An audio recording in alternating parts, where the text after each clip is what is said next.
This episode is brought to you by LLAMAWOOD. LLAMAWOOD is building a bridge between premium firewood and your fireplace by making it super easy to get bulk firewood delivered right to your woodpile.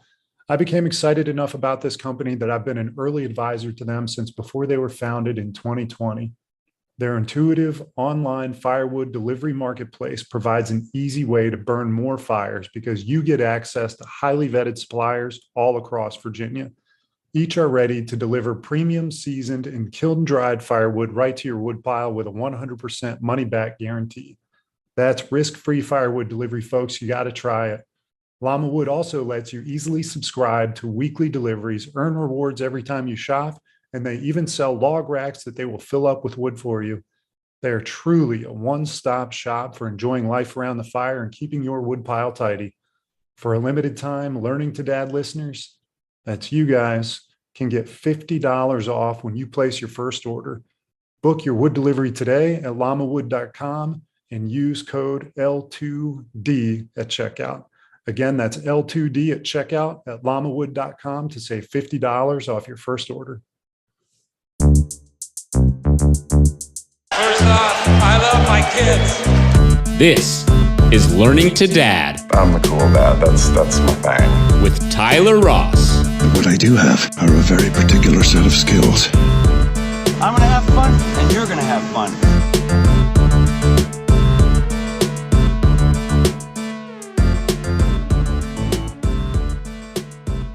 You hear that? Recording in progress. It's on, my brother. On. Hunter Guerin, awesome to see you, man.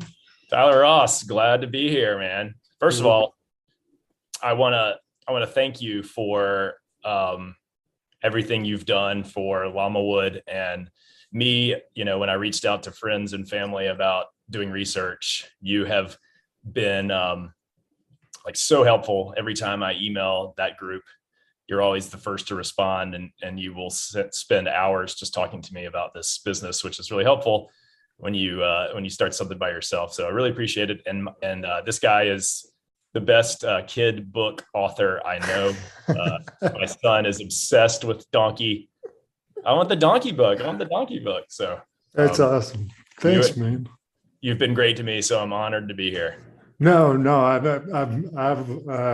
I'm excited to talk to you. And I was afraid if before we hit record, we could have just gone on and on. But for folks listening, Hunter and I are high school friends, and we haven't gotten to spend as much time together, but I've always enjoyed being around you, and anybody that's ever met your wife, Katie, I know adores her too. So I'm pumped to talk, man. So, and it's so much fun watching you build this business. I'm excited to get into it. Like, tell me what the latest is. Yeah. So, I started LLAMAWOOD in April of this year. So sort of mid COVID, and at the end of fire season, really kind of fire pit season at that point. So LLAMAWOOD is a firewood delivery service. We have suppliers all throughout Virginia. And so it's a network of highly vetted suppliers. And so customers come to us and can easily place an order for firewood delivery online with a credit card or Apple Pay. And then we deliver to the customer through that network. And so we're really sort of spreading business around to a lot of small businesses around Virginia and Maryland and DC right now. And it's, of course, September, now heading into October. So we've been very busy, to say the least. And we just have loved being in Richmond. Richmonders apparently love their firewood and fireplaces and fire pits. So, we've been serving a lot of customers, been growing really fast, and have some awesome suppliers. So it's been a lot of fun. So, because I feel like last time we talked, you were maybe hadn't even launched LLAMAWOOD yet. And you started in Richmond, and then kind of it's grown up a little bit from there. Mm-hmm. Yeah. So I think we were talking in probably March and April, as I was really starting to get it off the ground. We originally were talking last year, and I think the fall of last year, when I was doing research with a program here in Richmond called it's out of Startup Virginia, and the program was called Idea Factory, and it was it's sort of a baby or mini incubator, and LLAMAWOOD was accepted into the first cohort. So we were kind of doing customer research and learning, is this a opportunity, and do people really need this, and is there a problem? But it sort of all started with the question of why is it so hard to buy good firewood? It's you can buy a fire pit online and it shows up at your door the next day. So why is it so hard to get good wood to burn in that fire pit? Now you can go to the local hardware store or the grocery store and get the $7 to $10 bundles. But if you have a lot of fires, obviously that's not economical. So and after talking to guys like you and suppliers, it seemed that there was a need for this. And so I went full time on it in April. And, like I said, that was the end of fire pit season. And then obviously we headed into the warmer months. But that gave me time to build the network and build the tech to prepare for the fall.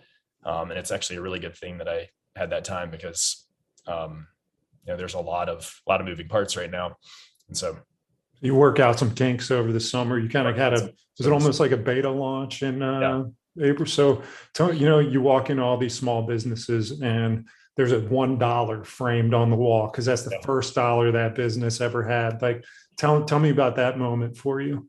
Yeah. So should I not count family? Yeah. Let's get your first non-familial, the first non-family you gave wood to. Yeah. So I'll tell you not the stories. First of many puns. First of all, Dad, if you're listening out there, Dad was my first order, I believe. But since then, he just asks me for wood and I just give it to him. So he might not be my first dollar because I'm not sure I ever got that dollar. But so the first real dollar was Daniel Ebert out of Washington, D.C. He is my wife's coworker. So I have never met him. So to me, he's a stranger at that point. He was also the first network delivery that I did myself. First network delivery that was done on my behalf. So you were delivering wood personally. I personally delivered as many loads as I could in the Richmond area to really learn the customer and know what it's like to be a supplier. I've had cords and cords of wood delivered to my parking pad here. And then I go out and do a delivery, sometimes just with my 4Runner carrying like a small load and sometimes renting a trailer and carrying a big load. I know this podcast is about being a dad, so I will certainly tell you a story related to that. But so the first actual customer, probably the first dollar, Dan Ebert out of DC. And then here in Richmond, I delivered to some friends. So let's not count them, but I had a non-friend delivery and my in-laws showed up. It was around Easter. So it's kind of chilly at night. They sat down to have a beer and it was about 7 or 8 PM. And I said, well, I've got to go out and do a delivery. And so here I am at like 8 PM stacking wood on this guy's wood rack. And I got this, like I'm getting them now. I got these goosebumps because I'm looking at his outdoor fire pit. It was actually a beautiful outdoor fireplace. And I see he's just sodded his yard and I'm delivering this beautiful dry wood that I know is an incredible product. And I know when he puts it in that fireplace, it's going to burn. And I could see the couch around the fireplace. And I just got all warm and fuzzy because I knew that when he got home, he was on vacation. He was with family for Easter. When he got home, he'd be able to sit by that fire with whomever, and throw the log on and it would light and it would just be, a great night. So that was a moment of, really feeling like I'm doing it, it's, so Andy, if you're listening, that might be the first dollar that really, that I could really feel. And so I have amazing customers. I love, every one of them. But that one was special. That is awesome. And I love that the fire pit itself gave you like an emotional feeling to see it. And this is one of those things where we talk about it offline, but I'm going to throw it out there now. I'd love to see the Llama Wood Instagram page or anything with just like shots of every fire pit that gets delivered to. And like Yeah. that, I'm like, that gives me goosebumps thinking about all Yeah. these people. So are you splitting any of this wood yourself? I have not to date. I don't think I have split a single log. For you, but you've So, delivered countless loads. you know what? Actually, I take that back. One time I delivered to a guy who had old logs, and he was talking about how ugly his old fire pit, his old firewood was. And I had an axe in the car, and I was like, let me just chop that up for you so that I could then stack it, with his other stuff. Cause it was these big logs, Yeah. you see a lot of that stuff on Facebook Marketplace or Craigslist, Mhm. where, the guys are delivering wood from their backyard, and it's fine, but it's often not the beautiful sort of fire ready product that I think a lot of people expect nowadays. So I chopped that, and that was actually, I enjoyed doing that too. Well, I They say- probably have. Yeah. there's this book, Norwegian Wood. It's actually behind me, written by a guy named Lars, Scandinavian, and it's a 180-page book about firewood. So No kidding. niche is, you can go as niche as you want in this world, and or niche. And it's, he talks about chopping firewood. He said it's actually it's meditative, it's therapeutic. You can have the worst day at work or with kids or whatever's going wrong with your day, and then you can go out back and just chop firewood, and it all goes away.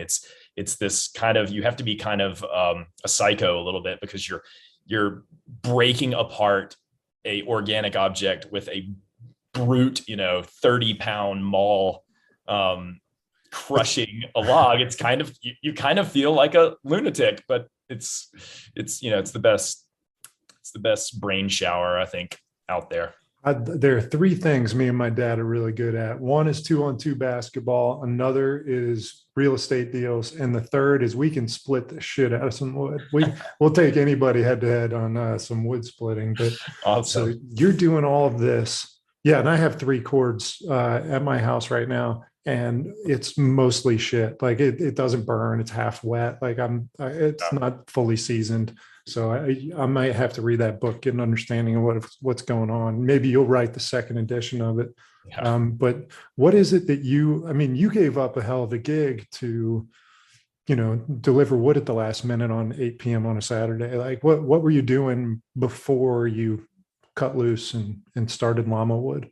Yeah. So out of college, I was a mechanical engineer for a defense contractor up in the DC area for about 9 years. And then I joined in 2017, January 2017, I joined a marketplace startup in the DC area that was focused on manufacturing. And so I was a product manager, which is sort of somebody who comes up with the customer needs, the requirements, to then work with the development team and designers to build the software products that can help customers. So like Uber, Uber Eats, great example. Product managers kind of help define what the app does and looks like. So I was doing that for a marketplace for the customer side because I was an engineer, and so I sort of had an understanding of what the customer needs. And in when was it? July of 2020, right? About a year ago, a little over a year ago. Yeah, a little over a year ago. We moved to Richmond, Virginia. We were in DC. We were in a tiny row house. We were living in, my wife and I and our, at the time, about 1 year old, 1.5 year old. We're living in about 700 square feet of DC row house. And COVID hits in March, and we have a little river house down in the northern neck. And on Thursday, we said, let's go down to the river and and just spend the weekend. And so we packed our weekend bags and we took our son down the river, and we never came home. We lived there for 3 months, and we found out we were pregnant with number 2 in April, which was April 1st is when I found out. And later that month is my wife's birthday and our anniversary, like back to back. So it's a really exciting time. And of course, we're mid-COVID. And I said to Katie, what do you want to do for your birthday? And she said, why don't we go to Richmond and look at houses? And I said, all right, let's do it. And so we drove to Richmond. We got here and we called our friend who's a real estate agent down here to let us into a house. We saw a few that day.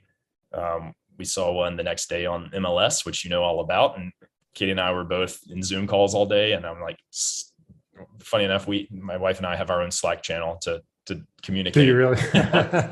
That's great. So I'm slacking Katie. I'm like, this is the one. This is the one. And so we drove to Richmond later that day, had a beer at Vale Brewery, saw the house, put an offer in. They accepted the next day, and we were to the races. So we moved down here, and it was really a life move. Obviously we had great gigs in DC, and it was just a feeling. I was like, what do Brad Feld, a investor, I was listening to an interview with him, and he talked about this term topophilia, which is love of place. And I think that's, people were always, why'd you move to Richmond? What are y'all doing? And I was like, it's a feeling and a place that we want to raise our family. And it just, we just felt this love of this place. So we moved down here, and I started talking to all sorts of people around Richmond, because I wanted to be, now we're in Richmond and we're all working remote for our jobs in DC. And I really wanted to join this community. And I didn't necessarily want a job. I just wanted to find a way to use whatever little skills that I had in like my own unique way. I wanted to be able to use them to make this community, to become a part of the community and to help. Mm-hmm. And I think you and I talked about this a lot, actually, on Tommy's bachelor party. What's up, Tommy? Yes. And you were off doing your own thing, and you were just like, it's, talk to me anytime. It's, just like you would love it. Like, so I'm thinking, and I did the idea factory, and ideas like then I'm talking to all my friends like you and suppliers, and I'm getting texts from people like a message on Facebook Marketplace. Does anybody know a good firewood supplier? And then somebody would send me a picture of wood that's not burning. And then one of my friends in DC told me about a time where like the delivery truck just never showed up. And he was like, how do you get to your house? And my friend's like, just Google it. So it was all this synergy. And then I get this call from a connection, and the guy says, I love this idea. I think that this has legs. I'm interested in investing. Let's talk about it. And while we didn't do anything on that front, I went back to my wife and I said, I'm getting this like guy that's, wanting to help me, and I think I can do this. And my wife, actually, we were on the beach, and she started pushing me, and people started looking, pushing you, physically pushing you. Beating her husband. And she said, if you don't do this now, like, you'll never do it. We're only getting older. These kids are only going to get more demanding. Life only gets harder. So try now. And, obviously I'm extremely fortunate to have a wife that has that mentality. And, if it fails, get another job, whatever, we'll figure it out. So that was kind of the moment. And it's always a dream of mine to be an entrepreneur. And, if you're going to work for 40 years, you might as well love what you do. I've got 40 left, or however many left. And so figuring out now what I love, will make the rest of my life better. So, while it seemed a little crazy, and it seemed crazy, and it's crazier than it seemed. But I just saw it as a once in a lifetime opportunity and took it. I have a good friend here, Casey, who's also a dad of one, who runs a business. And I talked to him about how, like, you only have so much time with your kid. What, do you regret doing this? Like, is it that important for you to have this company and miss out on some of the memories that you can make with your kid. And he said, a fairly long conversation summarized into, it's crazy. Yes, you spend a lot of time, you have to make some sacrifices, but it's the best decision I ever made. And so that really helped me to understand that this guy's a great dad. His daughter is amazing. And we're good friends. And I just kind of felt like you, exactly just like you. It's like, you can have kids and start a company and sort of be a little crazy, and still make it. And I've gotten a lot of help along the way, with a lot of different people, which I don't know how deep we're going to get on this conversation, but I will go into it. And, it's hard having kids, just having kids in general is hard. Even if you didn't have a job, it's super hard. It's hard on dads, hard on moms. I can't even imagine what it's like being a mom. But the sort of advice that I got just recently was that every dad has the exact same issues that I have with Katie and our kids.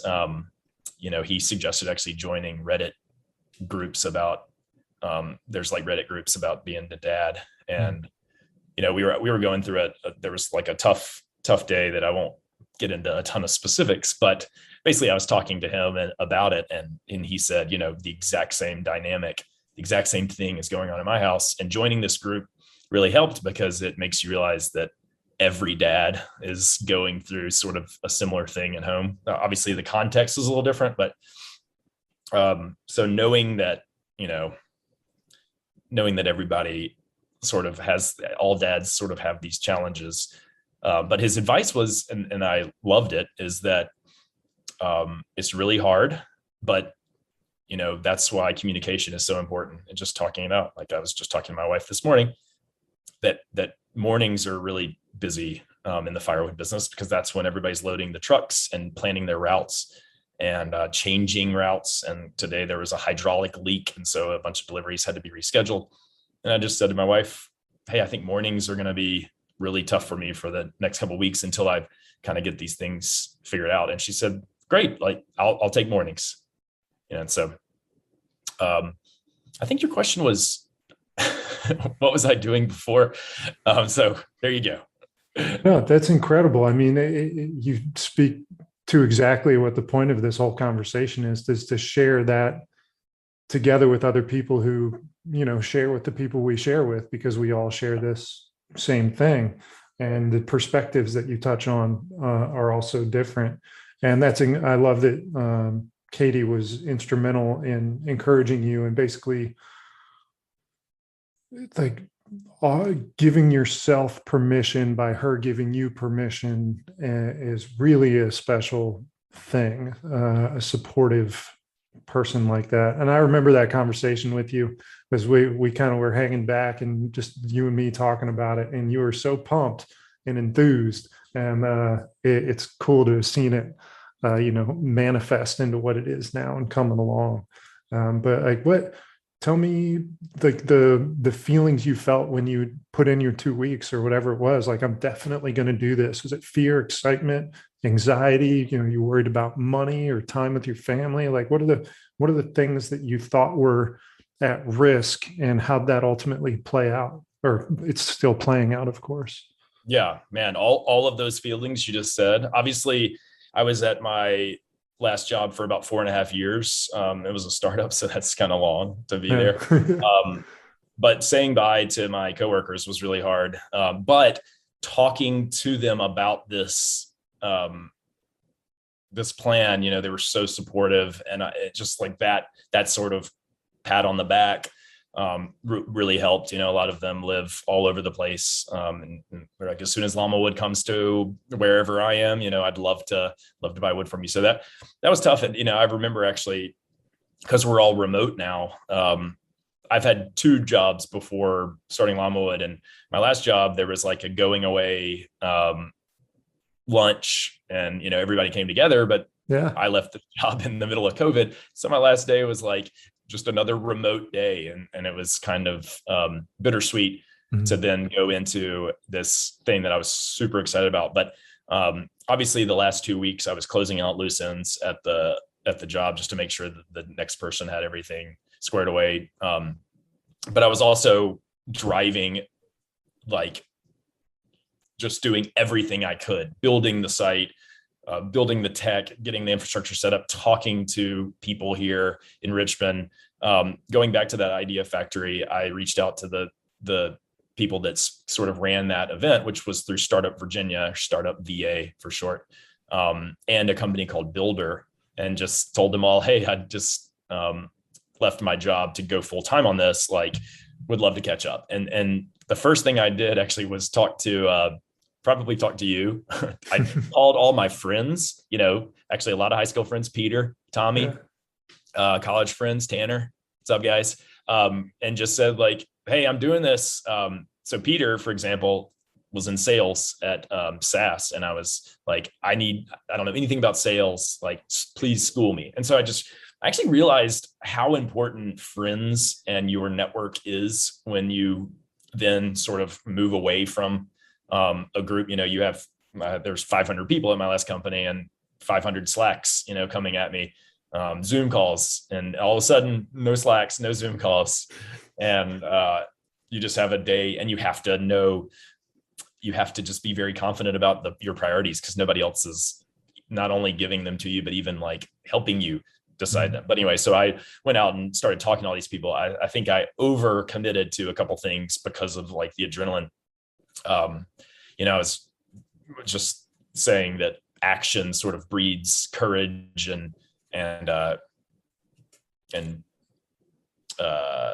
courage, whatever, courage and joy and excitement, whereas inaction kind of breeds fear and anxiety. And so I took that action approach and just did as much as I could, maybe to hide some of the deeper feelings, and just like, if I'm going to do this, I'm going to do this. And so I talked to lawyers and I talked to accountants, and all of a sudden I had all these different like contracts that I signed, and it's like, whoa, I just need to sell wood.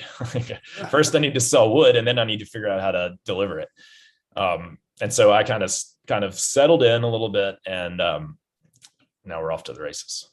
So tell me about the role of the incubator, because you're the first person I've talked to that's had experience with an incubator like that. Yeah. So I applied to this incubator after, I first moved to Richmond, and I was looking around at like what was going on in Richmond. I got connected to the executive director of Startup Virginia, Richard Winch, and super nice guy. I biked down there, and he gave me a tour in COVID, and this place is beautiful. It's sponsored by Capital One. It's like 6 floors down in Chaco in Richmond. And there are all these just empty offices. And it's all these different startups that I'd never heard of, like 2, 3, 4 people teams.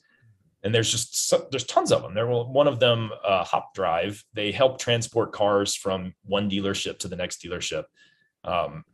It's like, never would have thought of that, but of course that's like super awesome. And there are a lot of car dealership businesses like Car Lots, headquartered down in Richmond. So anyway, a lot of cool stuff going on in this place. And I said, I want to do something. And he said, well, we've got this thing coming up called Idea Factory. Why don't you apply? And I said, oh, I've got all these ideas. Yeah.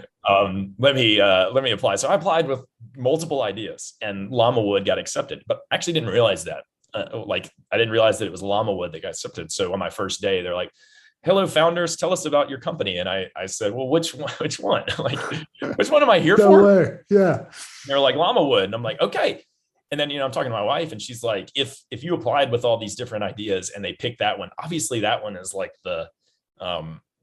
that's the idea. So, all right. So basically this is a sort of, there's an incubator here called Lighthouse Labs. There's one down in Norfolk called 757 Accelerate. Both of those give you about $20K of equity of grant funding without taking any equity in the business. Oh, wow. And they sort of want you to be a mentor going forward, and as to provide help to all these new founders. And so Idea Factory was basically a crash course in customer research. And so Luke from a company called Builder here sort of led this program to start with, how do you ask the questions to the customers? How do you validate whether this idea is worth pursuing, or how do you identify the opportunities? You may think that you're going to be one thing, and then all of a sudden, through this research, you figure out that it's going to be something else. And so actually, another sort of dad story, my wife and I are on our baby moon to prepare for Margot, our second baby, who was due in December. And I'm emailing all of these people to take this survey. It's basically, do you ever buy firewood online? Do you ever buy firewood multiple times a year? And then you follow that up with, how difficult is it to buy wood online? And then you rank those. So this whole program was about 6 weeks. And so each time we're meeting at 6 to 9 p.m.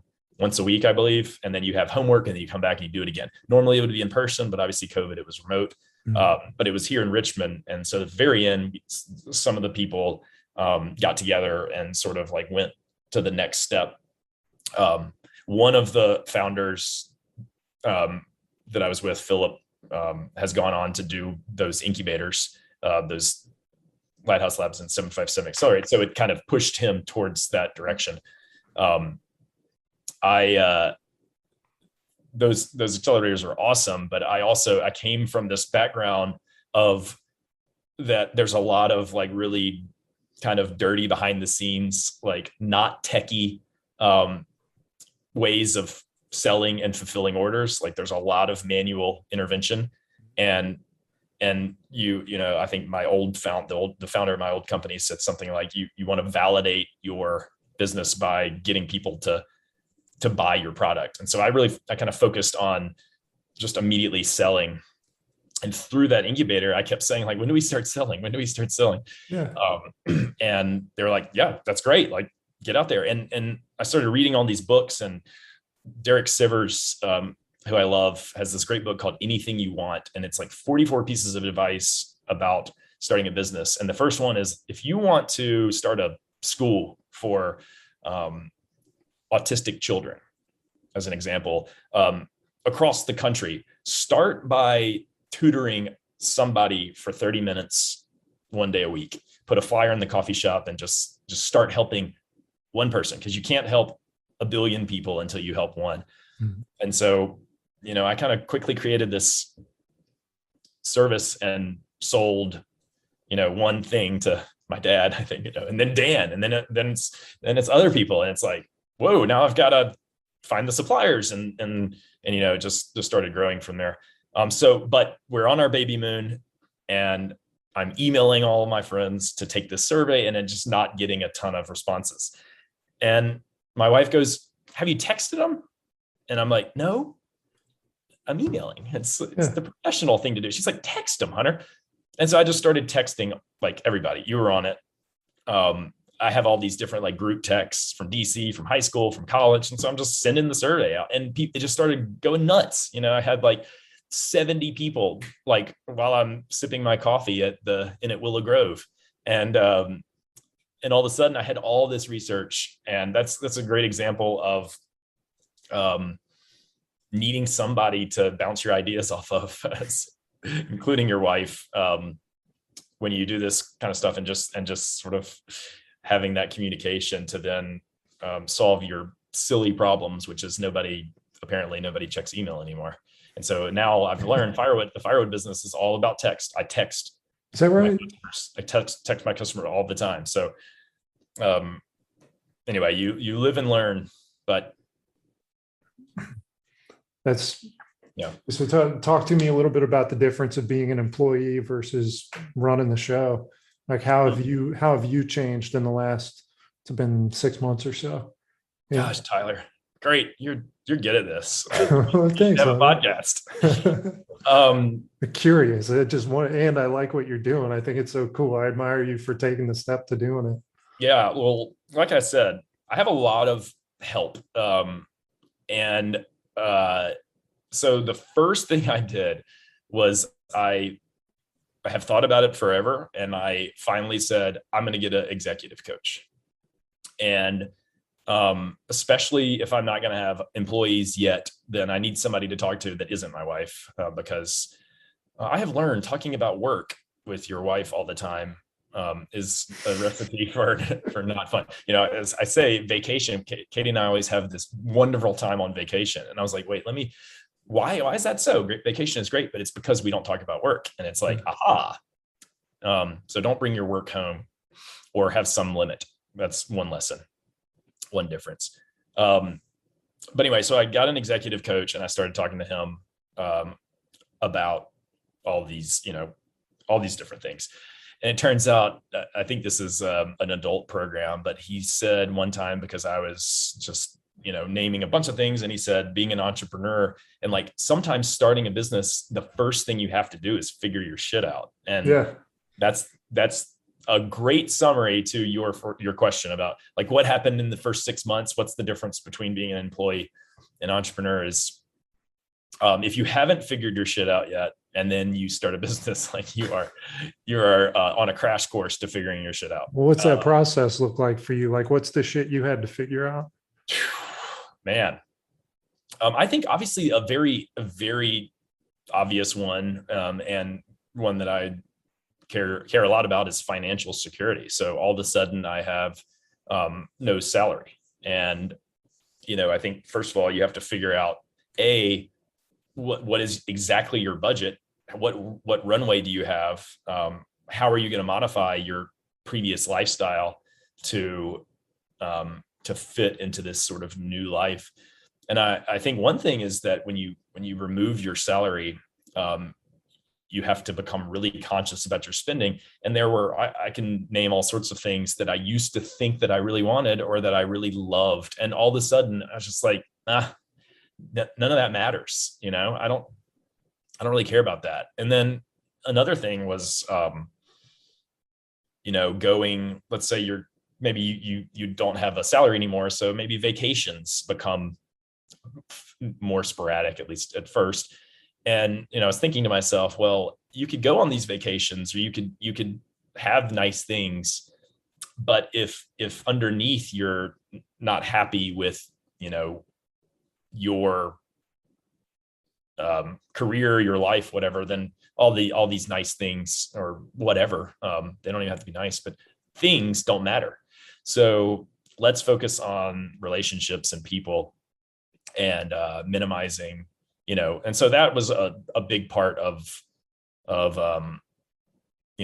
course, the first thing that happens, financial, what are we going to do financially? And then the next thing is why.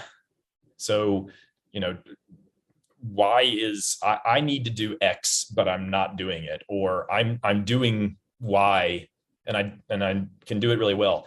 And so you start questioning why am I not doing X, and why do I like Y? What's the motivation?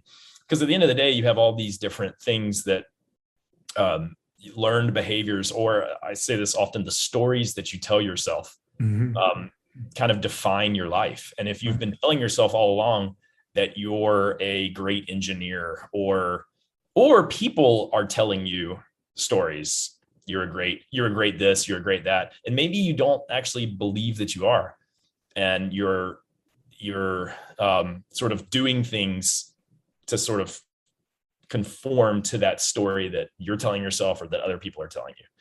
I think that's that kind of actually leads me into, I was an engineer for 9 years. I was a good engineer, but I don't think I was a great engineer. Then I became a product manager. I was a good product manager, but I don't think I was a great product manager. But I think that a lot of what I was doing was because I was, wanting to do what I thought was the best thing for me to do, or what, the stories that I'd been telling myself. But I think I kind of got tired of pretending to be something that I wasn't. And I sort of changed. I asked a lot of questions, and I sort of changed the story to what do I love? What am I potentially uniquely capable of doing, or what makes me unique? I think one example is Joe Rogan. If you're listening, hey Joe. But nobody nobody else in the world is Joe Rogan.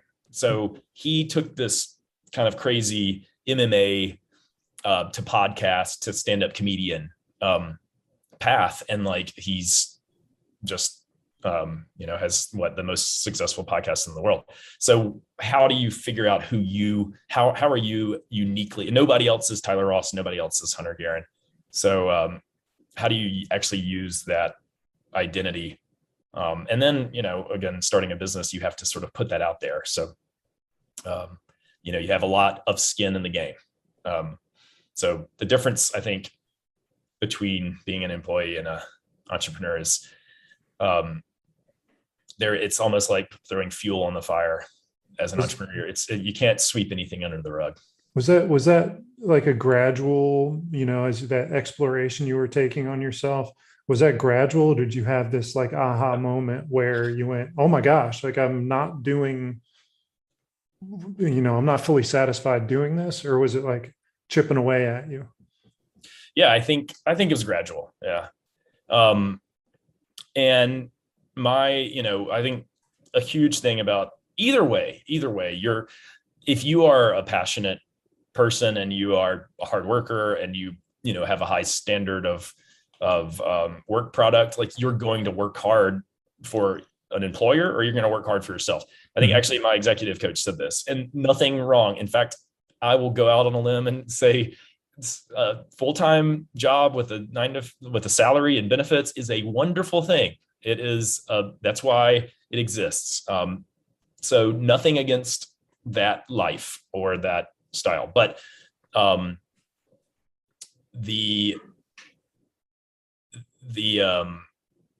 if you are working for somebody else, you are putting all of that effort into some other business's success. Yes, you share in the joy and the success, but you're investing in somebody else's future. And if you sort of go out on a limb and do something entrepreneurial, you're investing in yourself. So I've of course talked about a lot of these things with my coach, and I think there are times where it's like, all right, well, maybe I can do this on the side and go get some kind of safety and some great job here in Richmond or wherever, but then have this as a passion project. And it's and we talked about long-term investments. There were other things that I could have done to make to give myself safety nets, and I chose not to do them because I considered them long-term investments. And he said, "So you don't consider LLAMAWOOD a long-term investment?" I was like, "Yes, I do." And he's like, "Okay." So, but like figuring out that I wanted to do it, I've wanted to do it forever. And I think one thing is like when you have an expectation on yourself and you don't actually do it, you're basically letting yourself down every day, which doesn't feel good. So I think with encouragement and a great wife and great kids who are too young to give me encouragement, except my son always says, "Dad, that's too much fire. That's too much fire." When we pick up firewood together, that's too much fire, Dad. But I wanted to set a great example for the kids. There's a lot of balance between, is this company going to consume so much time that I then don't have that time for the kids? But I always said that that's just a prioritization dance. As Steve Spurrier said, if you choose not to work out, it's not because you don't have time, it's because you didn't prioritize it. So you have to be very clear with your priorities and block off those times. But if you aren't truly happy, or you don't truly feel like you are pursuing your truth, then I think those things carry out in the way you father and your happiness. And so if I want to be like completely there and completely honest with myself, I think this felt more real, and in turn has resulted in my happiness level, going through the roof. And nothing against any former job, but it just feels true and it feels right. It's the most rewarding work I've done. And for better or for worse, I'm spending tons of time with my kids. In fact, my My wife, my daughter has not had childcare because of COVID. And she has been here with us. She's 9 months old, going on 10 months old. And we just got a part-time nanny a couple of weeks ago. So every day I'm holding her, or we're going on a walk. My son is going out with us to pick up firewood. In fact, one time you asked about when I was delivering wood, I had the biggest sales day ever for LLAMAWOOD, and I was going to do the delivery because I was going to use a new supplier, and I was taking wood to he's one of my best customers. So I got to do this in order to vet the supplier. I want to meet them and see the wood and do the delivery myself. And so my wife's out of town, and I come home that morning. I've rented the trailer. I'm going out to the supplier. It's about an hour and 20-minute drive. I sit down to kind of plan my day, and my daughter is asleep. I'm going to take her to my parents for the night, and my son's at daycare. And I get this call at 9:30. Hey, your son just threw up. You have to come pick him up, and he has to stay out of school for 48 hours. So here I am, like, with my wife's out of town. My son's got the throw up bug. I, try for some babysitters. Then I'm like, no babysitter is going to want to hang out with this kid while he throws up all day. So I'm like, all right, buddy, you're coming with daddy. Put him in the back seat. I give him a couple of trash bags, and I say, if you're going to throw up, put your head in this trash bag and don't throw up in my car. And so he gets in the car with me, and we drive a total of, it's about 4 hours that day. I had all these deliveries that I was going to do that night. And he's literally throwing up in this bag. My daughter is 9 months old. She's sitting in her car seat. Like, she's, babies are like, by the end of the trip, June is basically naked. My son's naked, throwing up in bags. My daughter's naked. And I get home, and I just feel broken. And I look up, I'm feeding my daughter, and my son comes around the corner with a gallon of apple juice, but the top wasn't on, and he flips it. I say, put that down, please. And he flips it upside down and just drops a gallon of apple juice all over our living room floor.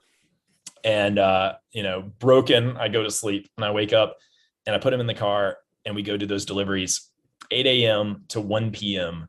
They're in the back of that car, just watching like Rio on iPhones. I called 2 local high school kids. Hey, y'all got to come help.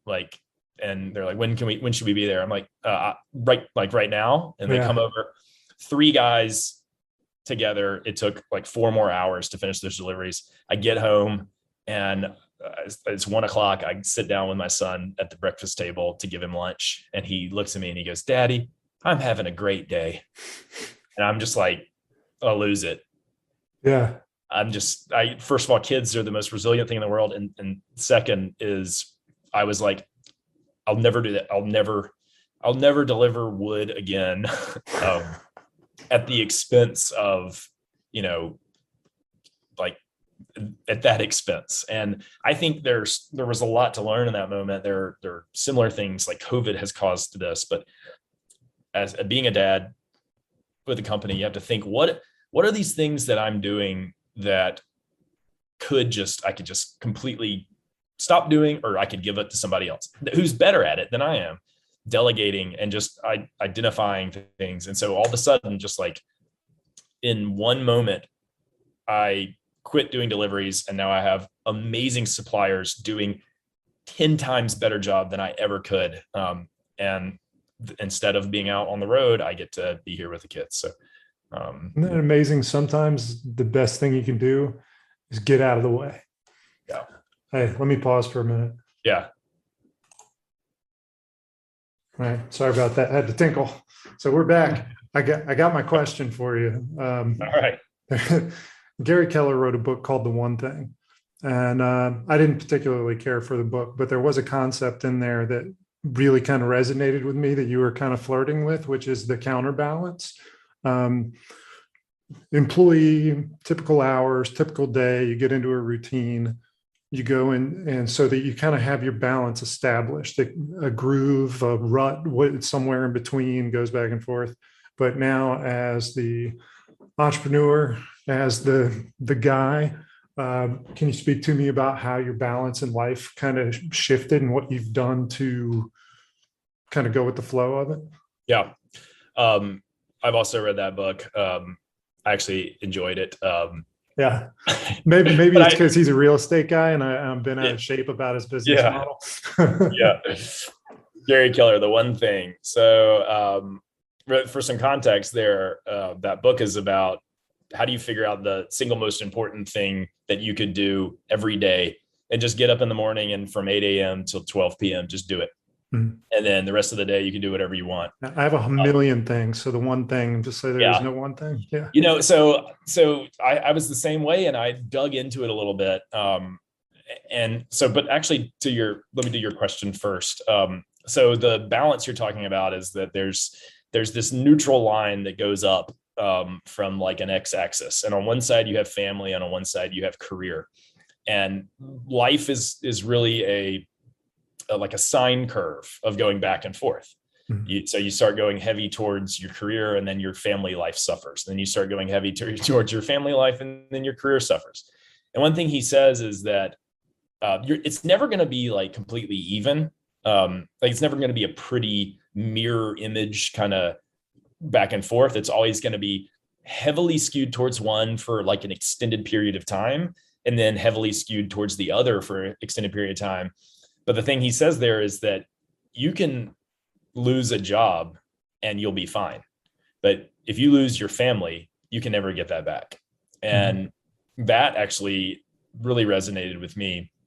And I think, first of all, you know, I just had a conversation I mentioned earlier that mornings are really busy. You know, from 6 a.m. until this call, there is a lot of back and forth with all my suppliers who are scheduling their deliveries for the day. And then you need to, and there's, you know, updating. Anyway, it's a busy time. And so my wife's on work travel right now. And we were talking this morning and she said, how's everything going? And I said, you know, mornings are going to be really busy for me. And she said, all right, well, I'll do mornings. And so, you know, don't ever keep score, but I can do evenings. I'll do, you know, I can hang out, I can be on call and doing bath time and bedtime and pick up from daycare. And, you know, I take my son to school every day. My wife would do it and, you know, for any time, but just, I take him to school and I pick him up almost every day. You know, obviously there's some times.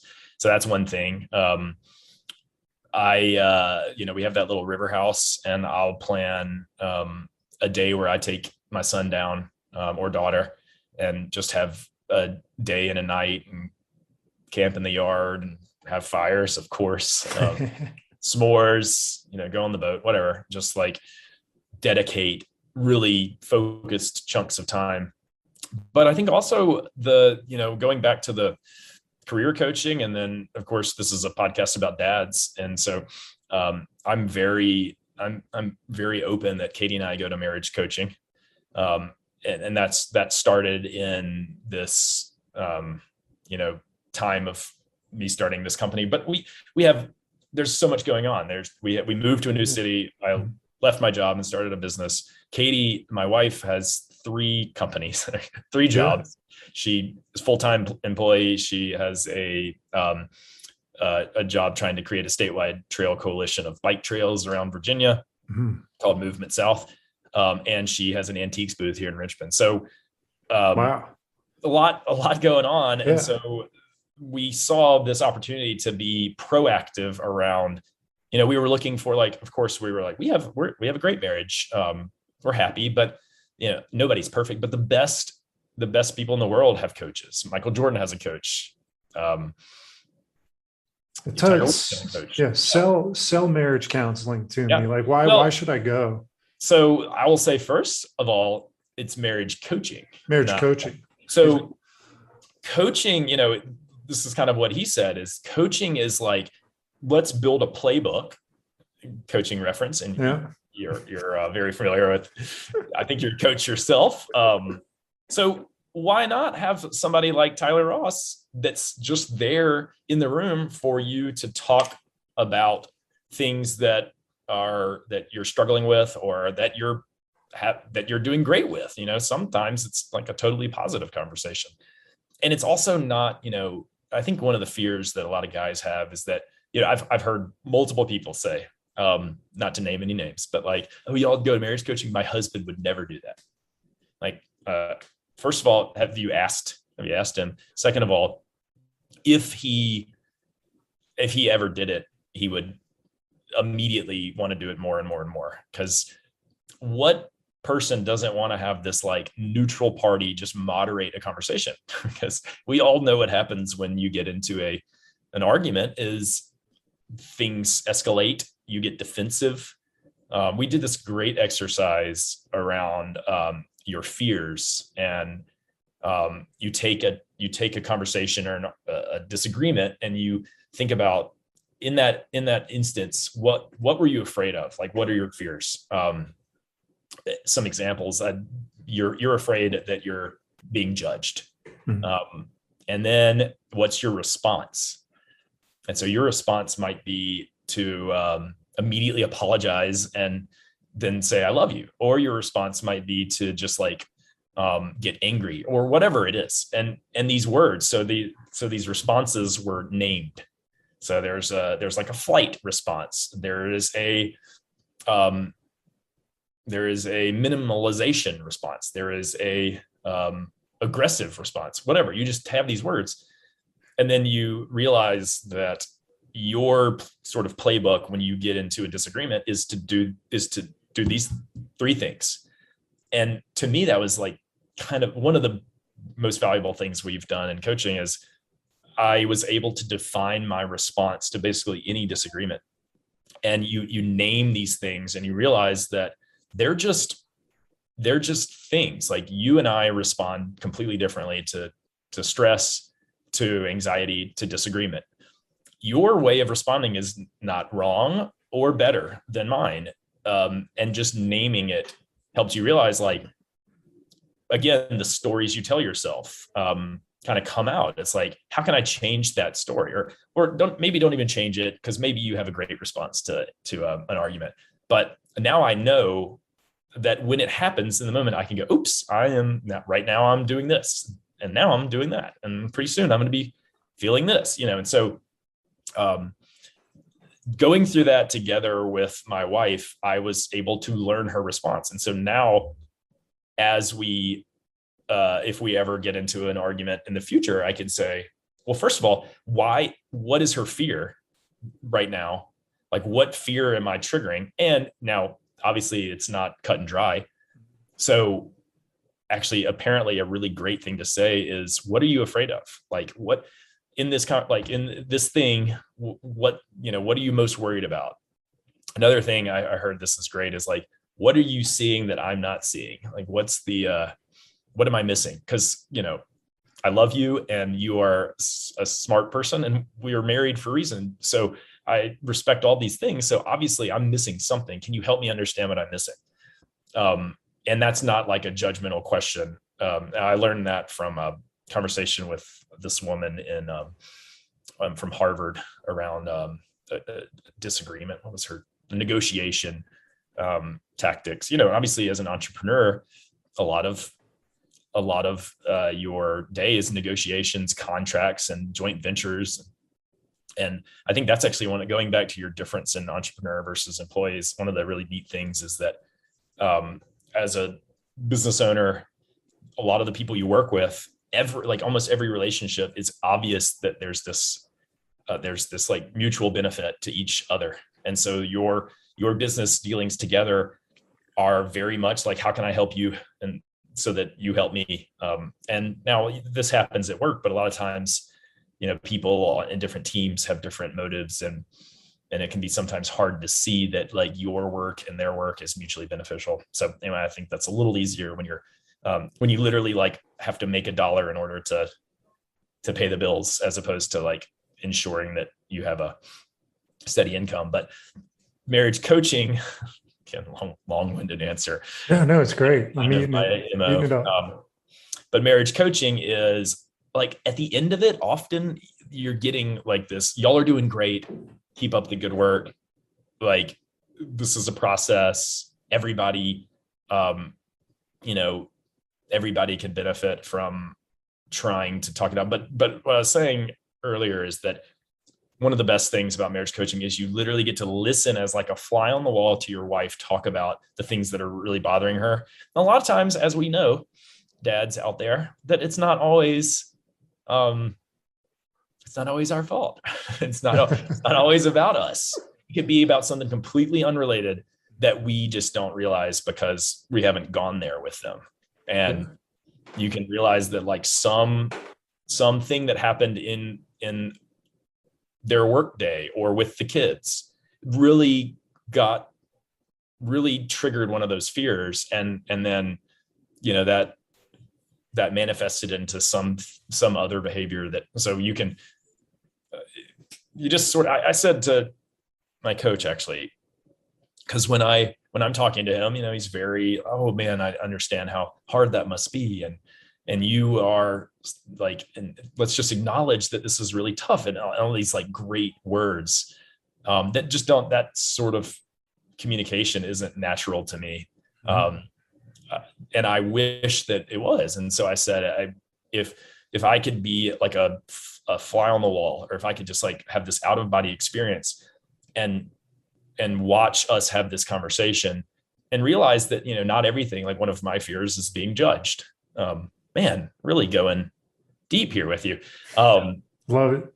And so, but a lot of times, what is it? Disagreement to me feels like I'm being judged. And reality is like not being judged. It's that whatever is going on is actually a really difficult thing. And there's some fear that's triggered in Katie, and she just wants to talk about it. And how can I just like pretend like I'm listening to some other couple talk about their fears? And then I would easily go like, oh, Hunter, like, yeah, it's obvious that Katie's really worried about, you know, X, and like it's obvious that Hunter's really worried about Y, and like if y'all just do this, you know, no big deal, problem solved. So what's the difference then? Ego? Yeah, I think ego is, you know, another great book out there, Ryan Holiday, Ego is the Enemy. Yeah. He says that ego is basically the cause of all of your problems. I have this picture, actually, I don't know if you can see that on my wall. Now I have to show you. This is framed in our house. I love the mosaic mural. Your ego is not your amigo. There you go. For those listening, Hunter has on his wall a framed sign that says, your ego is not your amigo. Yeah. Big mural in DC that obviously I love. So yeah, I think, but I think that was going back to it, is like being judged triggers. And you know, we can always edit this out. So no. Tell me what you like. I'm really interested in this because I'm going to investigate it myself and talk to Sarah about it, because I would think that even if it's marriage coaching, it really is making you more aware of in addition to your partner, makes you more aware of yourself, which makes you a better human being. But as far as allowing your coach and your spouse to infiltrate these walls that you've built up, I don't know if this is the right way to say it, but like, what's the work you had to do to break down the walls? What do you have to do? So great question. Gosh, again, you should have a podcast. And if Sarah wants somebody to talk to, give me a call. Thank you. Big fan. Okay. So one of the things they say, I think they also say this in coaching, in counseling, is that they don't do anything for you. They will never do anything for you. Mm-hmm. You have to do everything. Like, they're not going to change you. You have to change yourself. Again, if you want, like, there are a lot of things you shouldn't change about yourself. And as our marriage coach just said, sometimes your biggest strengths are also your biggest weaknesses. So I will say globally, this experience has helped me realize that my walls are just walls, just like you have walls, whatever your walls are. Some of them, I was talking to my coach and I was like, my walls are probably different than yours. He's like, nope, yours and mine are the exact same.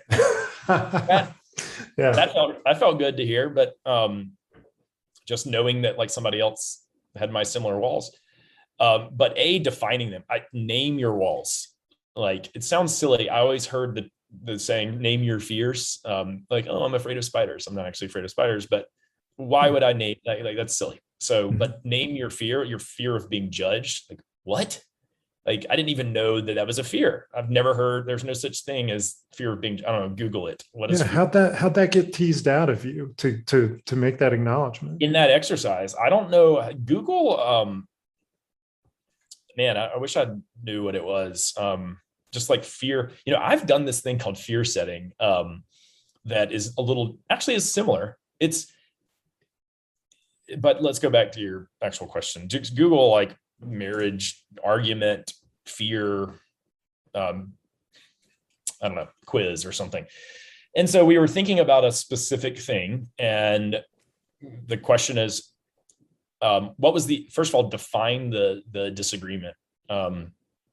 The next question was like, how did that disagreement make you feel? And there was these things. It was like judged, happy, sad, disappointed, minimized, all these different words. And each one had a description of like what that might mean. And that was really helpful for me. And so you do that. And then the next one was, so then how did you respond? And then it was like all these different things. And so it was that exercise that teased that out. And now that was figuring out like some of these walls, like what are these walls that happen? So I'll say mine, again, because I believe that like mine are mine and yours are yours. And don't judge me. That's a fear of mine. How many people listen to this? Don't judge me, but yours aren't any worse or any better than mine. So my response was minimize the person's point of view or argument. Yeah, I can do that. Emotionally disconnect. So fine, if you're going to argue with me, then obviously we're not friends anymore. And then third is fix it mode. And fix it mode could be, I actually realized that I was wrong and I try to fix it, or I still think I'm right and I try to go beyond, like fix it beyond the level that it needed to be fixed, almost to say like, see, like I'll do that. And one of my friends, not to be named, was saying that one time he slept in when his daughter was crying, and his wife was like, "Come on, like, aren't you gonna go get her? Like, you just got home from like a weekend with the guys." And so then he's like, "I will get her every morning for the rest of the week, like 5 a.m. I'll just be waiting up." And so he did every day, and it's like that's the fix it sort of spite response. But and so then I think another like wall breaker was a recent conversation of, I can't even remember how this one came up, but something that we were discussing, and it really, I think, communication is huge, regardless of your situation. When you have kids, I think Katie said something like, our life is like, we're like logistics ninjas. It's like, everything we do is logistics, Yeah, that should be a title of a book. Logistics ninja. Yeah. So communication is key, but then like really being open with your spouse. I think it came up like that. I feel feelings that are sometimes like deeper than I would be willing to share, or that like the actual cause of some of my issues are deeper feelings than like I'm expressing or even communicating. And I think one of the reasons for this is, again, I thought this was an amazing comparison, is that this author was talking about her co-author, and she is very like conflict ready. And her co-author, best friend of 35 years, is conflict averse. So whenever they get in arguments, he goes, "Okay, I guess we're not friends anymore. And then she calls him the next day to like review chapter 5. And he's like, why are you calling me? We're not friends anymore. Weren't you there for that disagreement yesterday? And she's like, friends disagree. That's what they do. Like, come over and we got to edit this chapter. And I think in a lot of ways, I'm the guy that's like, wait, we had a disagreement yesterday. And Katie is like like people have disagreements all the time. Now let's get back to it. And so I guess and then getting into some of the other stuff about like judgment, fear of being judged. What, like, my wife's like, I'm your wife. I would never judge you. Like if anybody is not going to judge you, it's me, you know? And so that like basically was given the opportunity to be like, be like totally open and honest here. Cause like, she's saying that like she's asking you to be. It's like, it's like you are, you know, not sort of giving me feedback in a way that like I even want. Like you just, you know, there's something else there sometimes and I want you to be able to do that, because like, I think I heard this quote too, that conversations are the relationship. Like, and I was like, wow, that's really deep. Like, seriously, yeah. The conversations that you have with your partner, that's your relationship. Like everything else, you're just two people near each other. Right. So, and of course, going back to marriage coaching, and if you're going to be married to Sarah, or if I'm going to be married to Katie for the next 80 years, hopefully we're living that long, like, why not try to make that as good as possible? And so whatever you need to do it. And, you know, I love I'm a like, try it. If it doesn't work, quit, whatever. Mm-hmm. Worst case, you spend an hour learning more about your spouse. You know, you're not going to get berated by like, you know, you're not going to be told that you're the problem, because you're in a relationship, as we know, two to tango. So don't fear, you know, either of y'all, I would say, don't fear like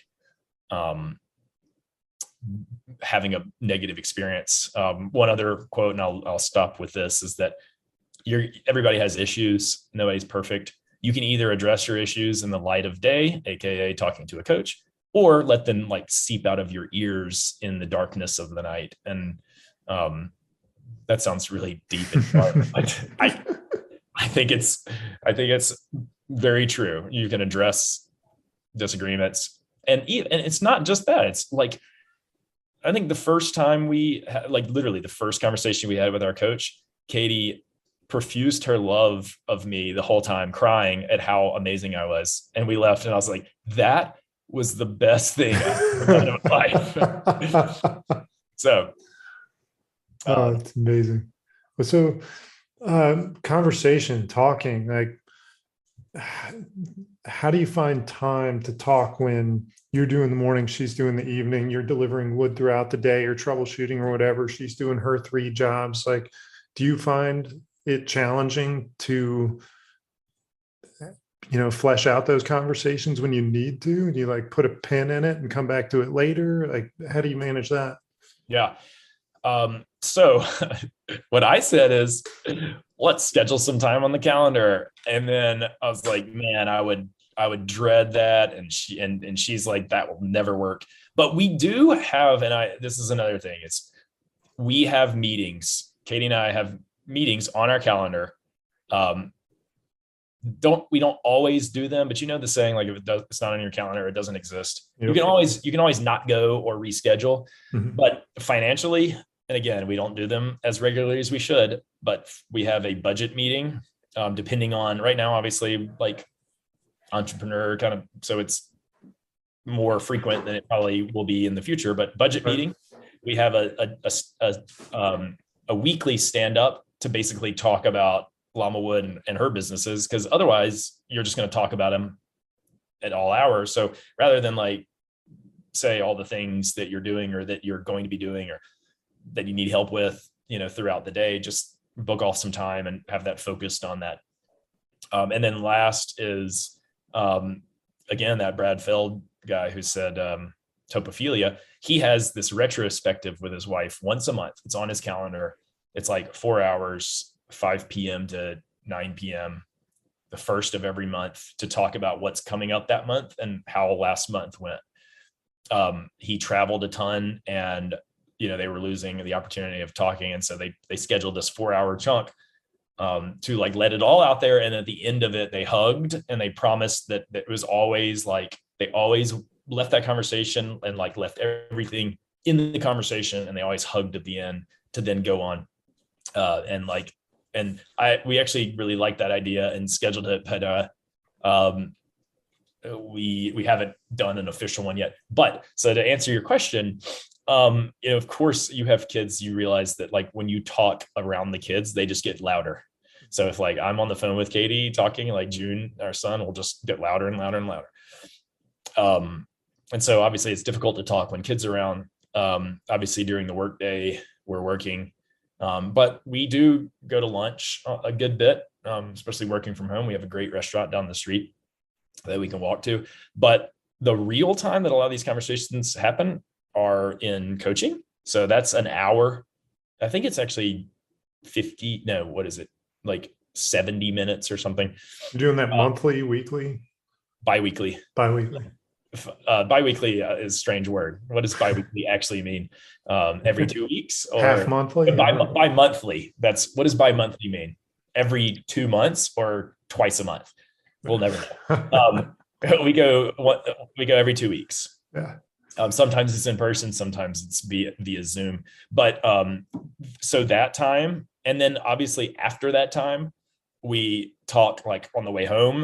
One time we had a really good conversation, and we went to lunch and kind of talked a little bit more about it, but it was actually a really good conversation. So we sort of just celebrated that experience over sandwiches sitting outside, and that was great. But the real time that the conversations happen is often at dinner, and often while we're on date nights. Mm-hmm. So I've had to sort of apologize to tables next to us sometimes. Sorry about that.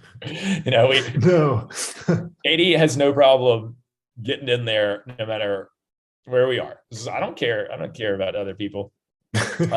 Emotions really come out because you're sitting where I've always been a part of my family. I think you've been there. We love to cook. We love to eat together. Growing up, I ate breakfast every morning. It was one reason why I was tardy to school every day. Sorry, first period. Funny story, because we went to high school together. I got my senior privileges denied because I was late every morning because I ate breakfast and because I lived an hour from school. Yeah. And, I got my senior privileges denied. So then I got this great idea to bring a grill and tailgate the parking lot. No, not to be named, but that request was declined. So I never got to tailgate in the parking lot. But anyway, at the dinner table, so that's like one of the few times of the day if you share a dinner with your family or your wife. A lot of times we eat with the kids too, and then put them to bed, and then kind of sit back at the table for a little bit, maybe over ice cream or something. But you're really like one-on-one with your wife or spouse or whatever partner, and you get that kind of first time in these busy schedules to really like communicate. And sometimes it goes deeper. And in those moments where you're on date nights, going back to the stories that I tell, I want it to be this like delightful experience, and let's only focus on the positive. I love going out. It's like one of my favorite things to do. And when those conversations actually get like serious or down to like really like, let's talk about the challenges of parenting or whatever, I'm like, wait a second, I thought we were gonna have this beautiful evening. And reality is those are great times to have those conversations. So. Man. So what about yeah, this can be edited, right? No, we're going with it, man. So what about technology like phones? They're just constantly driving us to pay more and more attention all day long. Do you find that the phones get in the way of your communication with you and Katie or you and the kids? Yeah. Well, okay. So agree phones are bad. I think. I don't know what kind of science is going to come out showing what this is doing to our brains. I was thinking about cigarettes the other day and how like just 10 years ago, cigarettes were crazy, like crazy, the craze, I'm sorry. Now all of a sudden, like I hardly ever see anybody smoking cigarettes. Just 2 years ago, marijuana was the worst thing in the world. And now all of a sudden it's legal in Virginia and many other states. 1 year ago, magic mushrooms and LSD and psychedelics were crazy. And now all of a sudden they're John Hopkins, major research facility on psilocybin's effect on PTSD and resistant treatment resistant depression. So like what's going to be crazy next year that we think is totally normal today? I think that what phones do to us is probably up there. And I also think the way we treat animals, but that's a different conversation. So Katie and I actually are very conscious of phones, where besides work, neither of us are on Instagram or really any social media outside of LinkedIn. We kind of joke about screen time every once in a while. Like we brag about who has the least screen time, and often our screen time is Google Maps or sadly like Disney Plus and Rio on repeat for our son. But we make a conscious effort to sleep without, like, neither of us typically have our phones in our room. When we dine out, often I'll look around and see people like sitting at the table, going back to like we're over there, like going deeper than I sometimes want to. And the people next to us are both like looking at their phone. Maybe that's because they're trying not to stare at us, but and then Katie might get up to go to the bathroom, and I'll like purposely try to just like sort of look out the window or like watch the cooks or watch the people make the cocktails, or if I'm at the bar, talk to the bartender, whatever. Mm-hmm. Sort of try not to bring that out. Now, it's difficult to manage when like you're getting pings from, you're having to like, be the business owner, if you will. And, that's taking more and more demand on that. But that's one reason I'm working to delegate as much like kind of email work that I need to do to other people so that I can focus on family and friends. So like having virtual assistants and whatnot that check email and respond to customer requests is something that I haven't done in the past, because a lot of times like email, when you work for an entrepreneur or when you work for a company, or it's confidential. But when you are just doing something yourself, it's easier. So I'm trying to give away as much of that like pings. And actually, if you follow my newsletter, my post yesterday actually was titled, Daily Habits Make Your Phone Work for You and the Best Jacket You'll Ever Own. And the Make Your Phone Work for You was this great article from Better Human titled a reasonably detailed guide to making your phone work for you. And that is a very long post. But I said in the email that, one of the things it says is these notifications, these pings, every time you get a ping from your phone, it artificially spikes your cortisol levels, which is a stress hormone. And in men, that can reduce libido and reduce testosterone when you have chronically elevated levels of cortisol, which is no bueno. And in women, it can actually cause infertility issues. So again, wow, you have all these, a dad podcast. There are two things I heard recently that I really liked. Number one is like, they don't tell you how hard it is to get pregnant. Number two is they actually make you feel like it's the easiest thing in the world. We're taught our whole life, especially when we're young. This is a family program, but like no sex, you could get pregnant, but it's like, you actually only can get pregnant in like, there's like 3 hours of window. Sorry, scientists and people that know, Just three, better just, than me. this is an annual 3 hours, a small 3 hour window once every 2 years biannually. Exactly. So listen up, high school kids. Bi-monthly. Yeah, listen up, guys. Just it's really hard. So have at it. No, I'm probably getting the like safe decisions, people. Safe decisions. Safe decisions. We're not doctors, lawyers, and we don't pretend to be them on the internet. But anywho, these cortisol levels can cause anxiety, trouble sleeping. Like you name the problem, it's probably comes from cortisol. The feeling that you get when you're stressed, cortisol. Yeah. And so why give that to you? Even if Tyler Ross texts me, ding, on my phone, boom, all of a sudden I'm stressed out. Is that a customer complaining? Is that my boss? Is that my wife? Does my son have the throat bug again? Yeah. And so this article details exactly what you need to do in order to reduce those triggers. And I said in the article, it's really long, but you don't have to do it all the way through. I did it all the way through, but you don't have to. Try a few things, see if it works, because it could change your life. It definitely changed mine. And get away from your phone and as much as you can. It's better for your marriage. It's better for your libido. It's better for the world. And maybe one day we'll understand how bad they really are. It's always 5 years later, right? Exactly. It's always 5 years later. So with the world being so different, because obviously when we were in high school, we didn't have that kind of access. And obviously, the further back we go into middle school and the rest, it's even less access. So your kids are growing up in the context of full-time I mean, Elon Musk talks about putting this stuff into your brain and not even having to communicate with spoken word. So tell me about the context of the world that you grew up in the context of the world that June and Margot are going to grow up in, and something that you think is an advantage you had and something you think is an advantage that they're going to have.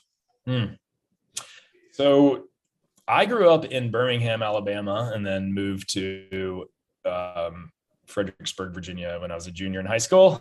Mom and Dad, you still think that was a tough decision, but I'm here to tell you, I would never know guys like Tyler Ross if we didn't make that move. And it was the most impactful thing, I believe, in my life until obviously like getting married, having kids. Up until that point, when I was about 17.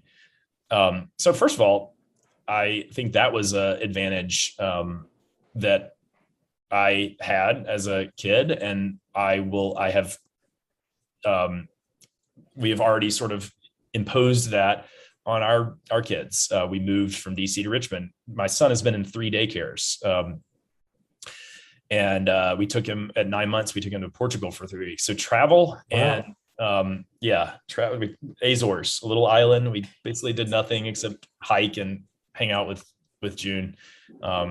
This great picture of him eating volcanic sand, black sand, like all over his face, but travel and moving and exposure to the world. I really think our biggest problem, our two biggest problems as a country, I'm a very optimistic person. I think we have there are amazing things going on and amazing things. I actually have this book. I'm not, for those watching, this book was called Bold by Peter Diamandis, who is the creator of the X Prize. The title of the book is How to Go Big, Create Wealth, and Impact the World.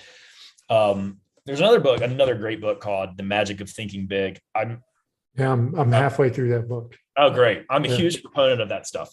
I don't think that like happy thoughts result in happy life, but I think it's easier to be pessimistic than optimistic. And I think good things happen to optimistic people because you're looking for them. So I'm very optimistic actually about June and Margot's future, but obviously I have concerns, but I didn't watch a ton of TV growing up. I loved Alabama football. And so I basically watched college football, and that's about it. And I fall asleep in pretty much every show or movie I watch, which is good now because I actually have now seen every Disney movie, or not every, but a lot of Disney movies for the first time. The first 15 minutes of it, 10 I saw times over. Yeah, the first 15 minutes until I fall asleep. I saw Lion King for the first time. Oh, amazing movie. Now some new ones, great ones for the kids, guys out there. If you haven't watched Rio or Luca on Disney Plus, you will love it. Anyway, so I was outside a lot, playing with my neighbors, home run derby. I loved to put a bandana around my face and like run around our grill while Dad smoked barbecue. I pretended to be like a fireman. So, this is cliche, but we had this free range parenting lifestyle where we could run around, go outside, don't come home till the sun goes down, or your foot is chopped up from your bicycle wreck because you wear Tevas when you bike. Wear closed-toed shoes, kids, when you get on a bicycle. And then we moved to Virginia, and I was an hour away from high school. I drove an hour to and from school. And for some reason, I'm feeling like our kids probably won't ever drive a car. Yeah, I'm with you. So I don't think they'll necessarily need a driver's license. So, you can say that technology is bad and that iPhones are bad. Now, I just FYI, I'm sitting with my iPhone right here. I love my iPhone. I just believe, just like anything, it's a tool that, that you need to work for you and not own you. Your stuff ends up owning you, as they say. Your phone can own you if you let it. So just be conscious about how you use it. And that's all. But that's the thing that I think about technology is that, Uber, you might be able to go anywhere. Like now you can we lived in DC and we used to live in Glover Park. It was really hard to get around because there's no metro up there. But now you can Uber anywhere. You can scooter. You can, going back to the crazy thing. One day I was biking to the metro, and then the next day I was on a scooter, electric powered to the metro. And I thought that exact same thing. Just last week, I was biking to the metro. Now I'm riding a motorized scooter. What am I going to be doing next week that I'll think is I can't believe I haven't been doing this my whole life. Well, I've got one. Since we're on the topic of transportation, it's a hard tangent, but transportation, you can deliver babies in cars. Oh, we have not gone there. We haven't. We must. Oh man. So that is crazy. So I think we'll go there, but the world that I grew up in, if you got rid of phone, I used to have to call people and say, hey, is my best friend in Alabama, is Morgan awake yet? Nope. Still asleep. Okay. So, I could text him. Now you can go anywhere you want. You can learn anything. I think that's one of the biggest things in technology.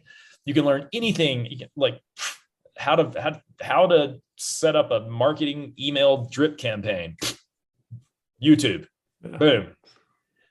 What is microeconomics? Coursera, boom. Free course from Stanford. I mean, come on. So the art of it's affecting the art of conversation to some extent, because you don't have to hash this stuff out anymore. I love the questions that can't be answered. Who would win one-on-one, Kobe or Jordan? Who would stuff like that. Yeah. So exactly. And I think you need to make a conscious effort to have in-person connection. Mm-hmm. And I'm very optimistic about June and Mario's future. I'm they might never hold a textbook and learn only on an iPad. They might never drive a car. They might find the cure for cancer. I think that those are things they might be able to communicate without actually talking because they have chips in their head. They might be able to see cancer, through their Google glasses. I don't know. They might be able to. Our buddy Peter came up with this great idea that you could walk into a bar, open your phone, and he called it icebreakers. Peter, if I'm exposing your $1 million idea, I'm sorry. And if I'm actually it's okay. Only 11 people are listening to this, and they're all related to us. But so you walk into a bar, and all of a sudden on your phone, you have bios of everybody in the bar. So you can walk up to somebody and immediately have this connection. So there are all these great things, but with great power comes great responsibility. And of course, there are negative players out there that are going to go after that. But in COVID, I think we have learned how important real connection is.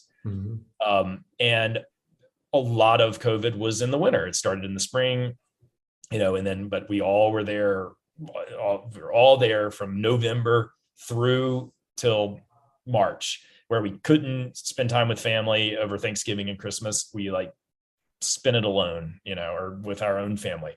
We couldn't go out to restaurants. We only could get takeout.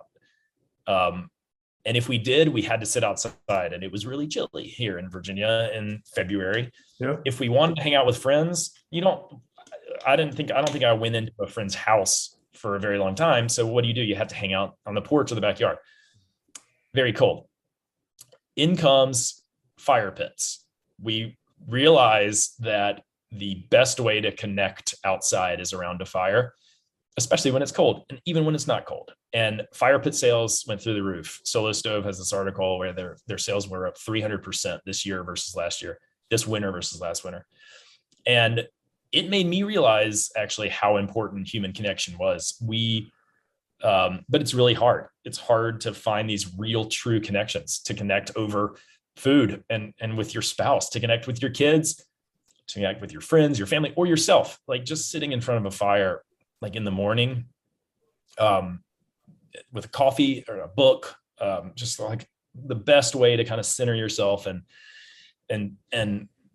it's hard. It was hard to find that the ability to connect, but it's really easy to connect around the fire. So, but I've said this too, is one time I wanted to have a fire and my wood was all the way over in the wood pile and there was snow on the ground. And I was gonna have to walk through the snow. And then I started storing my wood on my front porch and I was like, genius. I don't even have to put on socks. And so one of the things I started doing was I started delivering a couple of logs to people's front porch. Just you don't even have to go to the wood pile. I'll deliver it and stack it on your wood pile, but you don't have to go to the wood pile. So how can we make making fires much easier so that you can then connect with your kids? I grew up sitting around the fire. So that was really my childhood. My dad would turn the AC on in Alabama so that we could have a fire in October.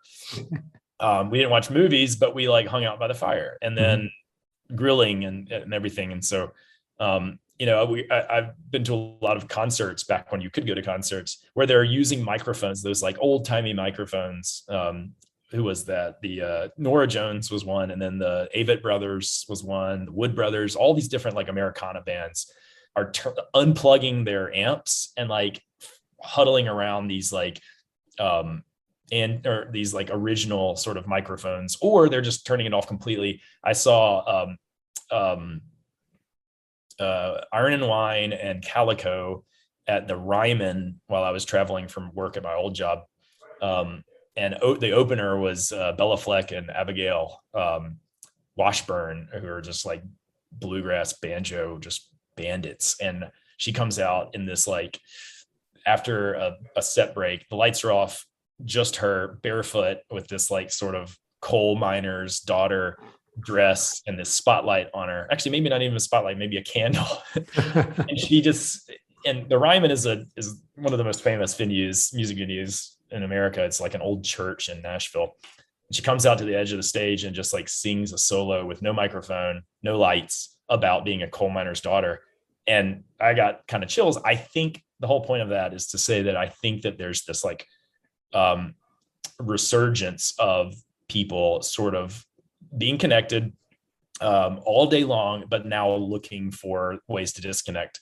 And I think there's a big craze out there about all these tech people making their own sourdough bread. I don't know if you've seen that. I have seen a little bit of that. I think one of the best sourdough bread bakers in the world is one of the Twitter founders or something. So sounds delicious. There is hope. You can connect. Connection is amazing. All these different movements would never have happened without this group connection, and governments have changed and policies have changed. And there's so much good about this sort of new generation looking for connection through the phone, but you still have to have the real personal in-person connections. And I think that people are purposely unplugging. So I guess, again, just kind of teach that to your kids through action. You can, you can't necessarily tell them that. You just have to show them. And if you're on your phone all the time, they're going to see that. I saw a kid one time like hold up, actually my son, just some random a friend kid, of mine, little shithead, somebody belonged to somebody else. My son held up my shin guard yesterday to his ear and pretended to be on the phone.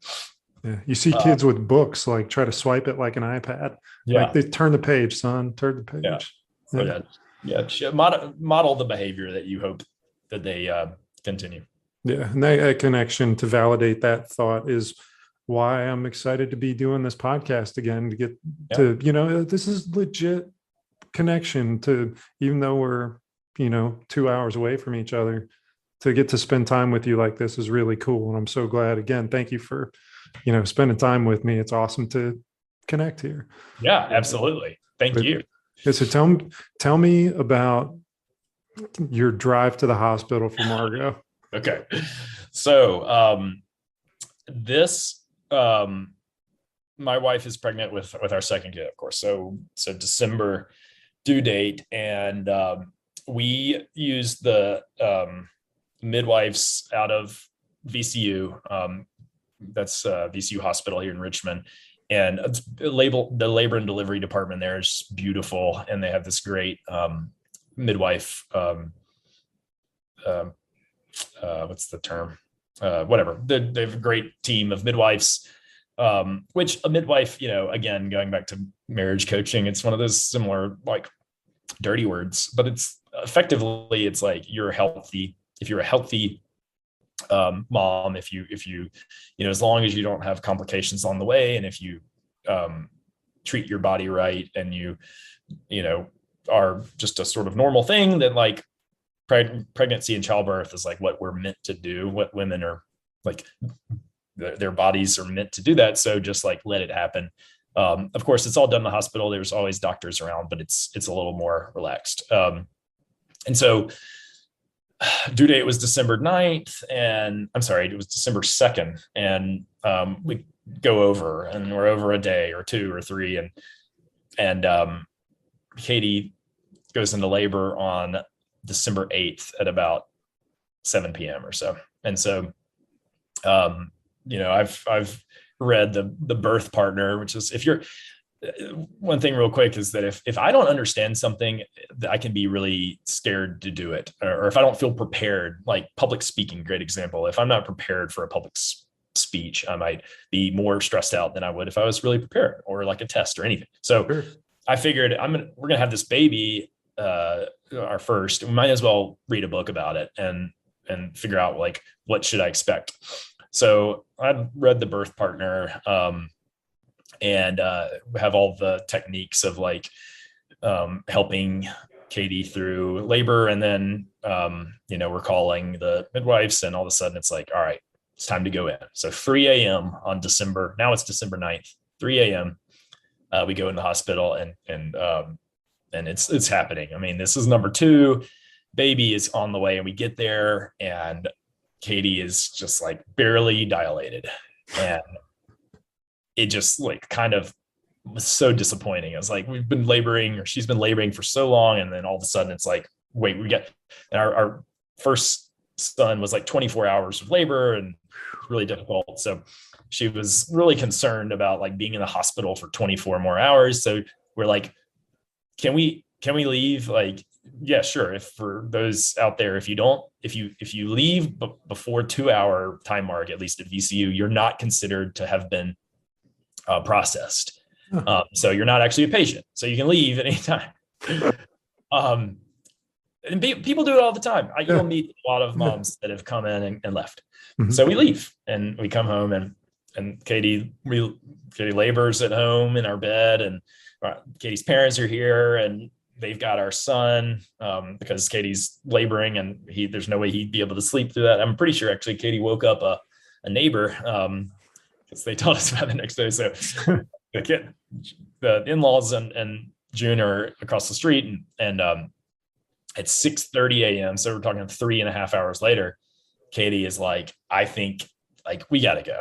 Like and I call the hospital, like we're on our way. So we come down, and Katie gets in the car, and she's like, I'm not going to make it to the hospital. And I was like, no, they don't have babies in cars. No big deal. And she's like, no, like I go get mom. So her mom's a labor and delivery nurse. So I run in the house, like, get out here. Katie's about to have this baby. So she comes out and is like, go, y'all need to go get there. So we just like immediately start driving. Is it just two of you in the car? Or is Yeah. Katie's mom with you? It's just the two of us. So this is something that, another thing is when people hear the details, like the story is a little, it's like once you tell a secret, it's like no longer that cool anymore because now the secret's out. So when people hear the real details, they're always like, oh, okay. But Katie's in the front seat. We have two car seat bases in the back. So nobody could be back there. It was just like a go. And Katie loves to tell this part, but I went the wrong way up our street. So I had to basically go up our street, take a left, and then take another left. I'm like the FedEx truck. I'm like, do they not take lefts or they don't take rights? Whatever. So I basically went like around 3 blocks to get back to the same spot to get on the highway. And Katie's like, call, like we had a doula, call the doula. Like, I'm not going to make it. And I'm like, everything's okay. So I called the doula. I'm like, Katie is saying she's not going to make it. Doula's like, go to the emergency room. So she's like, where are y'all? I'll come to you. I was like, we're just getting on 95. She's like, okay, well, that obviously I can't meet you on 95. So just go to the emergency room, go. So we get on 95 and we're going, and Katie is like pushing her feet on the floorboard under the glove compartment. Yeah. And her head is like up like to the left of like she's like a pencil, like Yeah. and we're in our 4Runner that we got a used but new 4Runner like a week earlier. So we're in our new 4Runner, and it has technology that our Honda doesn't have. So the seatbelt thing is like bing, bing, it's like beeping at her to buckle up. So anyway, we're driving down the highway and I'm going like 60, 65, 70. Like, I'm pretty sure I passed the police officer. So the speed limit was 70 there. And Katie goes, how much farther we have? And I'm like, it says GPS says 7 minutes. And she's like, I'm not gonna, no way. And so I was like, no, Katie, like just a little bit longer. They say that, that you don't have babies in cars. And she goes, well, this girl is about to have a baby in a car. And so she's like, now like game time. I'm driving 95 south, 70 miles an hour. And Katie is like, Hunter, I feel the head. And I'm like, she's like, I'm about to have this baby. And she's like, I feel the head. And I look down and let's just say there was like our underwear. She was still wearing underwear, and this like is kind of bulging out. Whoa. And again, how many people listen to this? Okay. So it was like bulging, and I go, and I'm thinking like the baby's stuck. And so I'm like, well, if you're going to do it, like pull your underwear down. And so she's like, genius. And, I mean, she kind of pulls her underwear down, and I mean, head, and I'm looking down at the head, looking back at the road, looking down the head. This baby, we don't know what it is. So now I'm seeing like the baby's head for the first time, obviously. And then Katie reaches down and grabs under the armpits and just pulls her up. No. And it's a surprise. And so I'm like looking at the road, looking at the baby, looking at the road. And Katie goes, it's a girl. And then like the motherly instincts, like again, women, moms out there, like bow down, like we are not worthy. It was incredible. She like just starts like scooping, using her pinky to like scoop out Margot's mouth to make sure that it was clear. But Margot was, so she was 6 days late. So she was like completely pink and like just very, like, I think when the later a baby is, the less just like the less purple. And anyway, so she comes out and it's just like completely pink and just immediately goes like, meh, meh, just like almost immediately Katie scoops out her mouth and like, and immediately brings her to skin. And Katie just kept going, we're okay. Meanwhile, I missed the exit to the hospital. So we very get distracting. Katie's very distracting. 74B, Margot Guerin, Margaret Campbell Guerin, 7 pounds, 19 inches, born at roughly 7:03 a.m. on 95 South, exit 74B, Richmond, Virginia. Our Christmas card says, Margot Guerin, Margaret Campbell Guerin, Margot, born 7 pounds. Yeah, That's beautiful. And so the first thing I do is I know babies want to be warm. In the hospital they put them on an incubator, so I immediately take off my down sweater jacket made by Patagonia, which I said is the only jacket you'll ever own. It's an incredible jacket. And so I wrapped her in this jacket. I cranked up the heat. I pull over, I call the doula, and I said, "We just had a baby in the car. It's a girl." She said, "Go to the emergency room." But before I get past this, I just let the record show that I basically had nothing to do with that birth, except that I was able to not drive our car off the road, and that Katie pulled this baby out like at speed at 70 miles an hour. So Margaret was born at 70 miles an hour, and she's like the chillest baby in the world. So she was like, "Guys, I'm going to come out and like, it's all going to be good." Yeah. And now we have all these great nicknames for her: Margot Cargo, Margot. So we pull into the hospital, we pull in the emergency room. I run inside. My wife just had, the metal detectors are going off. It's COVID. Like, I don't have my mask on. All the doctors and guards and everything have their masks on. I run through the metal detector. "Sir, wait." I'm like, "It's fine." Trust me. Trust me. It's okay. I'm a limo driver. If I don't get one Jim Carrey quote in here, then I failed myself. And so I'm like, "We just had a baby in the car." And they go, What? And I said, "We just had a baby in the car." And they were like, "Do you need a stroller?" And they like hand motioned a stroller because they were behind plexiglass. Maybe they couldn't hear. I was like, "No, I need a doctor." And so the doctor comes out almost immediately with like 25 nurses, and male and female here at VCU. It's shift change.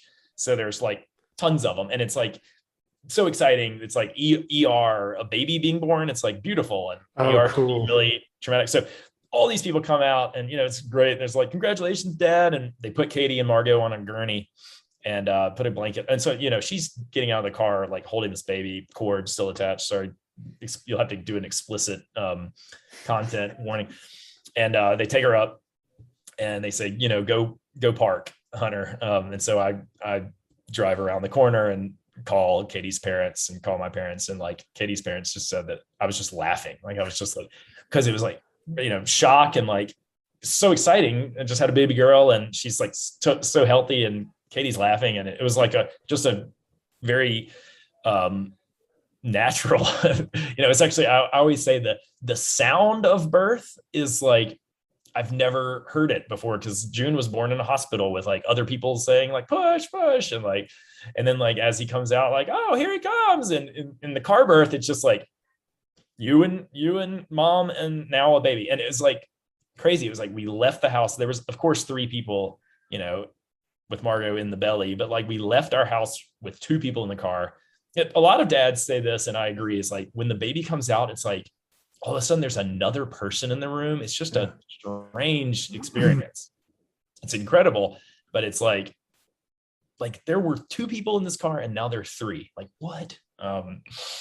But it was very intimate, private birth, to say the least. And with exception to the other cars on the road. Yeah. No, but fortunately it was like 7 a.m. on what day was that? Whatever. I feel like it was a weekend, but anywho, it was 7 a.m. So it wasn't super busy. So it was and then we pulled over on 74B, which is, I believe, Franklin and 12th Street in Richmond, downtown Richmond, because we're right next to VCU Hospital. And it's COVID. Like, have you ever been downtown DC or downtown Richmond or wherever you live, downtown Warrenton, in COVID in the morning? I mean, nobody is there. So it's just like emptiness. And, they say you want to follow the like traffic laws when you're driving to the hospital, because like you don't want to get in a wreck. And so meanwhile, Katie is holding this baby wrapped in the jacket with the heat on, and I'm like sitting at the stoplight just waiting on it to turn green. Oh man. It's wild, man. So we've talked for a long time, and I feel like we could do a 6-part series and just wrap. And that's before we even got to dadding, or like I want to talk to you about LlamaWood more and more. But in the interest of us going to lunch and the audience, I want to jump into some of my the questions that I ask everybody at the end. Have you listened to one of these? Do you have any idea what's coming up? Okay, perfect. So I have this list of questions that I like to hear what everybody has to say, and it sometimes inspires some interesting thoughts. So the first question is, what gift, money, time, space, no object at all, what gift would you give to every father on the planet? Money, time, space, no object. No object. I want to go deeper, but at the same time, I'm going to go back to our first kid, June. So one thing real quick, actually, I'm going to give you 2 things. Number one is I always wanted to write a book, and you're actually the author. So you want to do it together. Let's talk. Let's go. It's titled How to Parent Your First Like It's Your Second. Interesting. And so I would give them that book because I would interview all of my friends and family that have had at least 2 kids and be like, what on your second kid did you do differently than your first? And, I would say having a baby in a car, apparently they're really chill babies. No, but I'm going to use a recommendation from our good friend, our mutual friend, Stephanie Bell, is I would give them the Kikaroo. I think it's called the Kikaroo Donut or the Kikaroo Peanut. And it is a changing table pad that is like this crazy material. I think it's like foam, but with like antibacterial, anti-moisture wicking, or moisture wicking, not anti-moisture wicking, antibacterial, moisture wicking, wipe down baby changing table. And it fits right on top of your dresser in your nursery. And if you have a boy, June, for whatever reason, every time we took off his diaper, he peed on us and just went everywhere, and like you're using the new diaper as a shield, and it just gets all over your changing table. You already do so much laundry with babies, like you're washing onesies, sleep sacks, burp cloths, you name it. So why wash your changing pad sheet? I've seen some changing pads that have a fitted sheet and they look beautiful, but I highly recommend and would give you a Kikaroo Peanut baby changing table. Thank you very much, Stephanie Bell. Why wouldn't everything be made out of that? Yeah, seriously. All right. So when in your life do you feel the most love?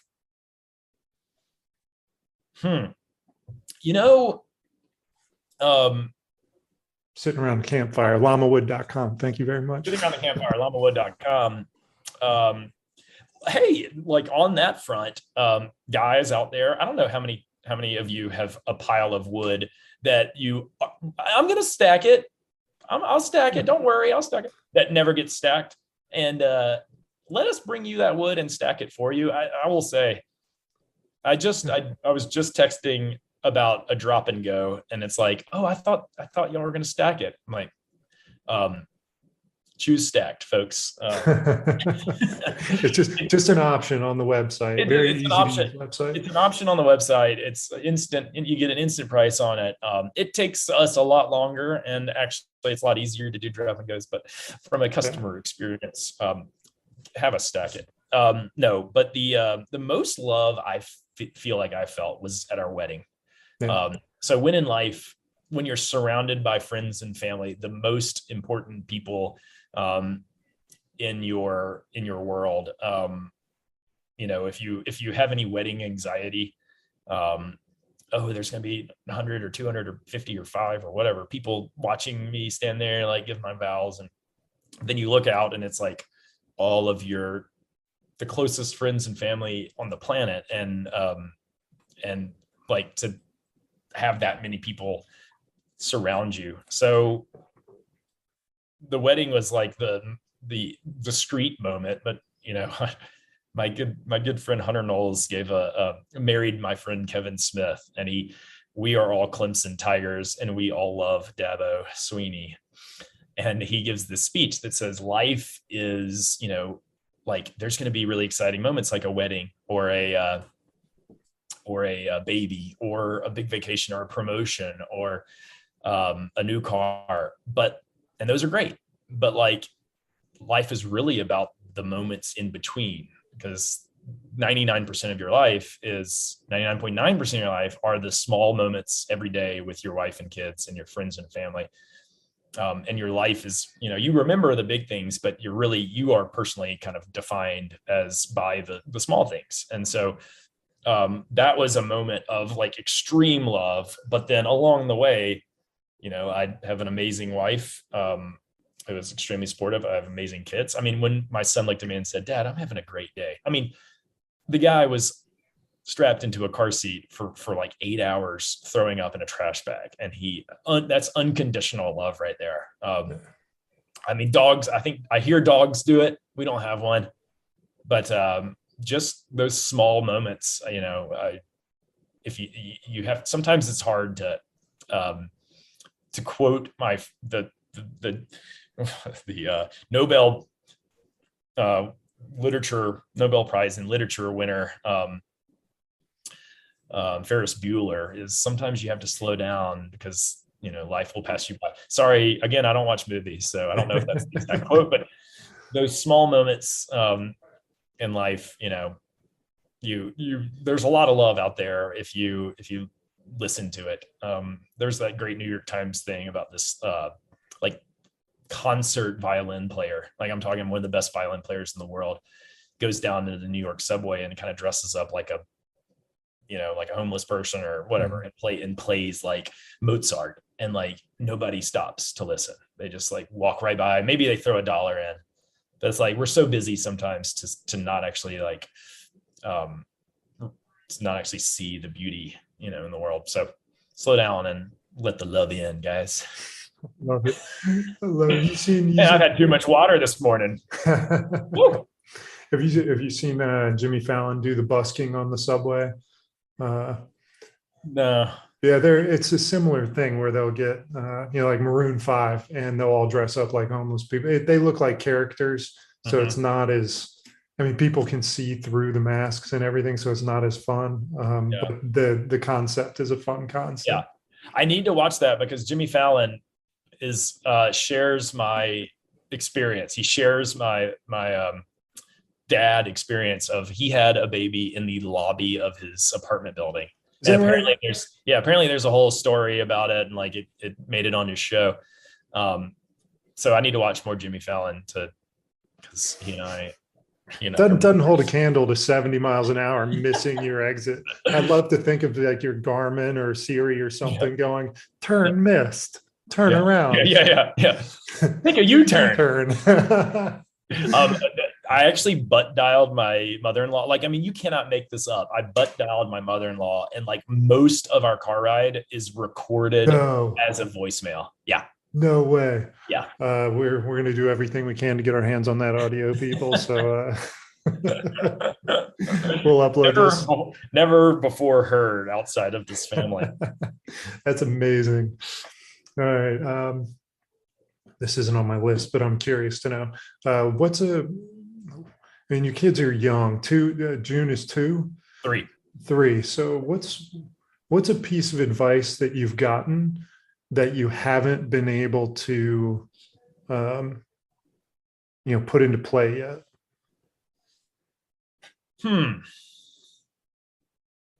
Or that you're anticipating putting into play? Piece of advice that I'm anticipating. I think this is great. A great one. I am very passionate about education. I tutor a boy named Deion Sanders.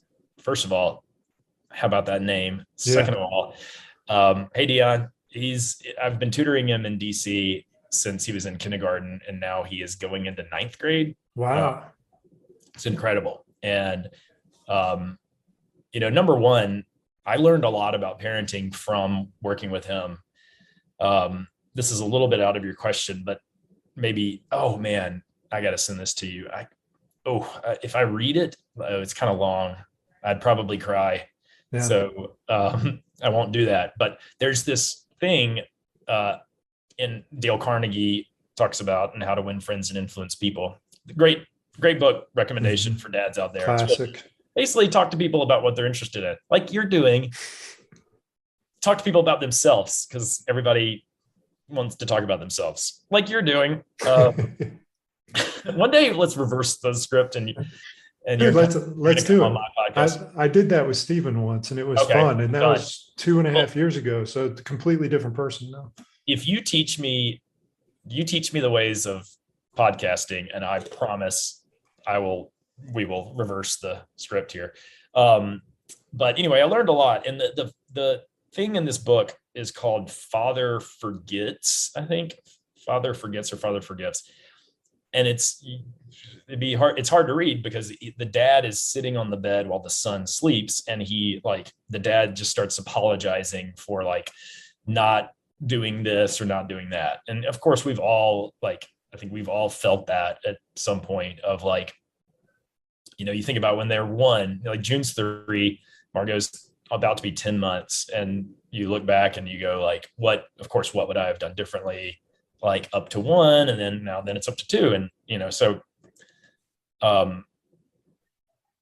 maybe advice that I have given myself, that sometimes is hard to implement is like, just slow down and like, really just like, who cares, like stop caring so much about anything else and just like care only about the kids, and I think that's a big one. Just like nothing else matters. Really, it really doesn't.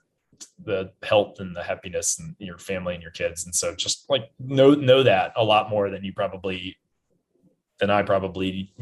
know it. But the other one was, okay, so education, I think is really important. And I went to private school, it's how I met you through high school. And then I went to a public university, Clemson University. Great school. A very different life. I'd graduated with 32 people from Highland. And I graduated with thousands and thousands of people from Clemson. And so public school versus private school is a big question that we have. I grew up in private school from 5th grade on, and my wife went to public school all the way through high school to college, and even I think she went to a private grad school. Is American private? Well, we'll have to Google it. Yeah. Okay, so she has a little private school in there. At least they charge tuition like it's private. I think it's anyway. Yeah. So it's like, all right, in DC. One of the reasons we moved is because we really wanted June to go to public school, and the public elementary school in our neighborhood was great. And then just the private school, the middle school is okay. And then you also you get into lotteries and all that stuff. So there's some certain schools that we would like to get into. And so we were gonna have to move. And then those neighborhoods, the housing prices are much higher. So we're like, let's go somewhere cheaper that has good public schools. Anyway, so there's this like thing about public school versus private school. And I never really thought about this question until I had kids. And then all of a sudden it's like, well, what do you send them to? And so we're saying to all the friends, like, where are you going? What are you going to do? And I went to private school, and do I want to send my kids to Highland? Great school. I love Highland. Hello, all the Highland people. I can imagine that there's a good bit of you listening out there. And gosh, it was an incredible high school. And that's one reason why it's such a good question, is like, the friends that I have from Highland are some of the best friends of my life. And I see that a lot in small classes, like people stay really close. Yet at the same time, public school is you pay tax dollars for it, and like you want to be a part of the community, and you can walk to all of them from our house. And so, my wife is very pro public school. I'm kind of like, I never really thought about it until now. And so I was talking to a friend, and his advice was, well, have you ever asked them? And I was like, I didn't even think about that. And I was like, what do you mean? I'm like, what? He's like, just like when it gets time, ask them, do you want to go to private school? I'm on with Hunter right now. Okay. Yeah, that's my dad. Here, you want to come say hi to Hunter? We're actually recording the podcast right now, so you get to be listened to. Hey, Hunter. Hey there. Good. How are you? Yeah, good. This is great. What are you guys talking about? Any secrets that I need to understand and know? Well, it's all going to be out there. So no In other words, I secrets. have to wait with every other schmo, huh? Yeah. No, it's Tyler's been great. I'm letting it all out. So all right, good deal. That's great. All right, take care. Good to see you. All right, Good to see you. Lunch in a couple minutes. Okay, cool. Okay. Right. All right. So bottom line is ask your kids, what do they want? It's not all about like you figuring it all out for them. What do you want to go to this school or that school? Maybe they're like, I'm on a great soccer team. I want to stay at this school. No big deal. Awesome. So I've asked him many other questions, but I've yet to get to ask him where he wants to go to school. And so that's, I will implement that piece of advice when we get to that point. There's something to be said for that and having that conversation, because I don't think we give kids enough credit for how smart they are. And what harm is it in asking the question, letting them not think at all about it or think critically about it? Because ultimately, 3, 5, 7, 9-year-old kid, it's just input. It's just more information. So maybe they definitely have a perspective we don't have. The stuff that my kids tell me or express or perceive, just like, oh my gosh, I wish I was more like you sometimes. Yeah. And sometimes like, thank God you don't have the power of the steering wheel. Yeah. All right. So what are 3 adjectives or characteristics required for someone to be a super dad? Okay, first of all, you're testing my understanding of the English grammar. So that is not a requirement. No.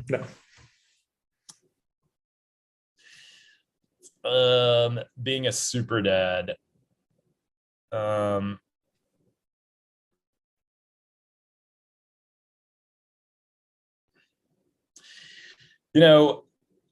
feel like the way that I would answer this is, I think a question that Katie and I talk about is like, what do you want to teach? If you could pass over any of your qualities, or if they get one of your qualities, what would you want it to be?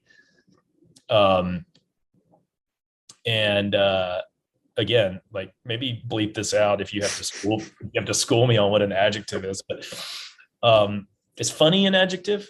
Yeah. Right. Okay. Yeah. So I think optimism. Okay. I think a level of silliness.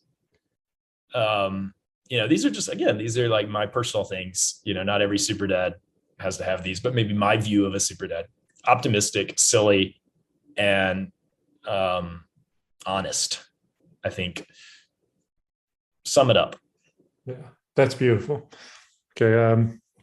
The billboard question. You're going 70 miles an hour on 95, missing exit 74A, and now you're at 74B, but you big billboard on the highway, and you're going to blow by it, but you have an opportunity to give a message to every parent out there. So it fits on the billboard, read it at speed. What's that message to all the dads out there say? Okay, so first of all, again, you have the editing power, but I am a huge Tim Ferriss fan. Yeah, that's his question. Hence I don't know if I mentioned, but my goal in life was to be on a podcast. So like you've made it. Yeah, I've made it now. And he asked this question. I feel like I'm on Tim Ferriss right now. So thank you. Okay, so you know what? Funny enough, he asked this question to everybody, and I've never really thought about my own, and certainly don't remember everyone's. So I'll have to come up with one. But yours is a little different because this is like, what would it say to a parent or a dad? Mm-hmm.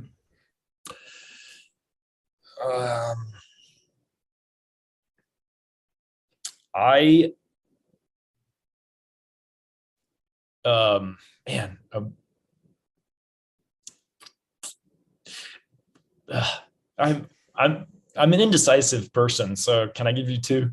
Sure. Sure. 3.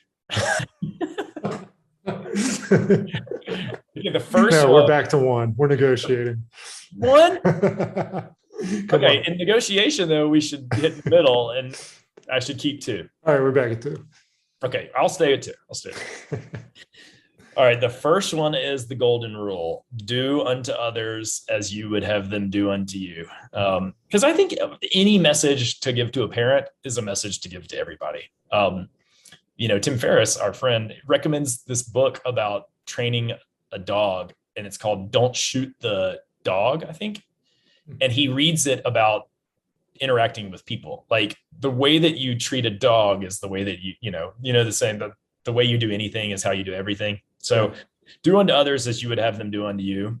And the other one is, I love this. I don't know why it would necessarily be applicable to parents, but I am an old man who has known many troubles. Most of them never happened. And that's Mark Twain. And a lot of confused, thoughtful drivers. Yeah, that's a lot of words. What does that mean exactly? It's hard to have a baby and read that at the same time. But, you probably worry as a parent, you probably worry about so many things. And public school or private school, should I have this baby in the hospital or in the car? I am so worried about choking. Like, I blend all of Margot's food to the, like Katie said, the smithereens. I blend the smithereens out of it. And we know a lot of problems. We know a lot of work. We know a lot of troubles as dads, but most of them never actually happen. So lighten up. Love it.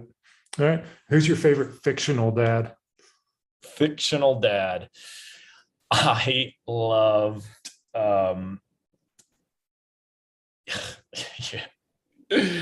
I'm going to go with Jim Carrey, man. I have to. And Liar, Liar, the dad. Liar. Now, folks listening out there, I don't love liars. But I was just thinking of this the other day, where he is like hanging out with his son, and the mom is now dating another guy because they're separated in the movie. At the beginning of the movie. So, spoiler alert. Don't listen from hour 3 till 3:15 if you don't want to hear the ending of Liar, Liar. But when the guy gives the son a baseball glove, and he goes, or no, when Jim Carrey gives his son a baseball glove, and the new boyfriend goes, "Great gift, Dad," and then Jim Carrey looks at him and goes, "Thanks, son." No, but I love that story. He was like I love Jim Carrey, and he's silly, he's optimistic, and he's honest in that movie. So there you go. Perfect example of a dad. Right. You still got the monologue from Ace Ventura teed up in your head? Absolutely. All right, you ready? Do you have it? Oh yeah, you ready? Oh man. Let's do it together. Let's do it together. On 3. 1. What you wouldn't read about that one? Oh, you got that one? Oh yeah. Okay. All right. Sorry. Go back. 1. What you wouldn't read about is how Ray Finkel lost his mind. It Was committed to a mental hospital only to escape and join the police force under the assumed identity of missing hiker, manipulating his way to the top in a diabolical scheme to get even with Dan Marino be blamed for the entire thing. Oh, what was the other one you had? The other one is, what do you know? So you just say, what do you know about Ray Finkel? Go ahead. That one. Soccer style kicker, graduated Collier High, June 1976. Stetson University honors graduate class of 1980. Holds 2 NCAA Division I records, 1 for points, 1 for distance. Former nicknamed the Mule, the first and only ever pro athlete to come out of Collier County and won a hell of an All-American. I don't have that one. That's great. All right, here. And that's a good way to send us off to our last question. Okay. All right. I love it. Generations of Guerins may listen to this podcast. what is something that Sorry, you would guys. share? What is something you would share with them? Every generation of Guerin is just something that you'd like for them to know from you. I would say your mom is the most incredible person on the planet. However, I want you all to be your own truth and don't try to do anything don't be anything that you aren't, and don't, be true to yourself. And it can be whatever. I played soccer. I love soccer. I hope our kids play soccer, but if they want to play cello instead, great. Some of my favorite entrepreneurs out there are one majored in political science, one majored in East Asia studies. You can do whatever you want. You don't have to do anything any particular way. So your mom is incredible, but you don't have to worry about trying to fill her shoes. Just this matriarch of this family would want you to explore and be whoever it is you want to be. Beautiful. Let's wrap it up. Thanks, Hunter. Thank you, man. I'm interested in what people listening to this are going to think. Most especially this wife of mine. There could be some interesting dinner conversations. Well, I haven't gotten to spend a lot of time. We're still recording, by the way. Yeah. I'll stop in just a second. But I mean, maybe Katie's got to be the next. Maybe she's got to be a guest on here. Learning to dad. I mean, hey, I think marriage coaching, great example. I'm learning to mom. I'm learning what it is to be a mom. Yeah. And she's learning what it is to be a dad. And I think that's, they each have their unique challenges. And the more and more you talk about it, the more and more like this, I just had a feeling that I was going to have my walls are all crumbling down as we speak. Because, these are great questions. And I think that it's super important that people talk about this stuff. I just went to lunch with my neighbor, Tim, and I'm sorry if this, I'm like asking him all these deep questions over barbecue.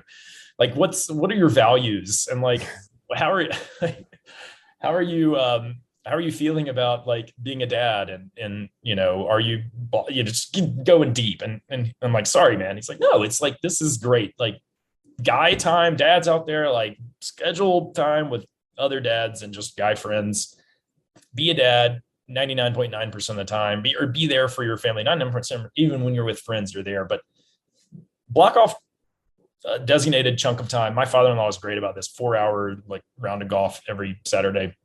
But then is like super dad, every other second of every other day and day in and day out. And it's like really important to like block off that time, just like you block off time without a phone or whatever, to share in these experiences. And because like, yeah, I mean, this connection I think is like, again, going back full circle. It's like really, really important, and friends and this support team that you build is going to be there for you when you decide to do crazy things and when you decide to do very boring things. Like Mitch Hedberg likes to come over to his friend's house and make sure that they don't start loading shit into a truck. He said, I like to help people stay put.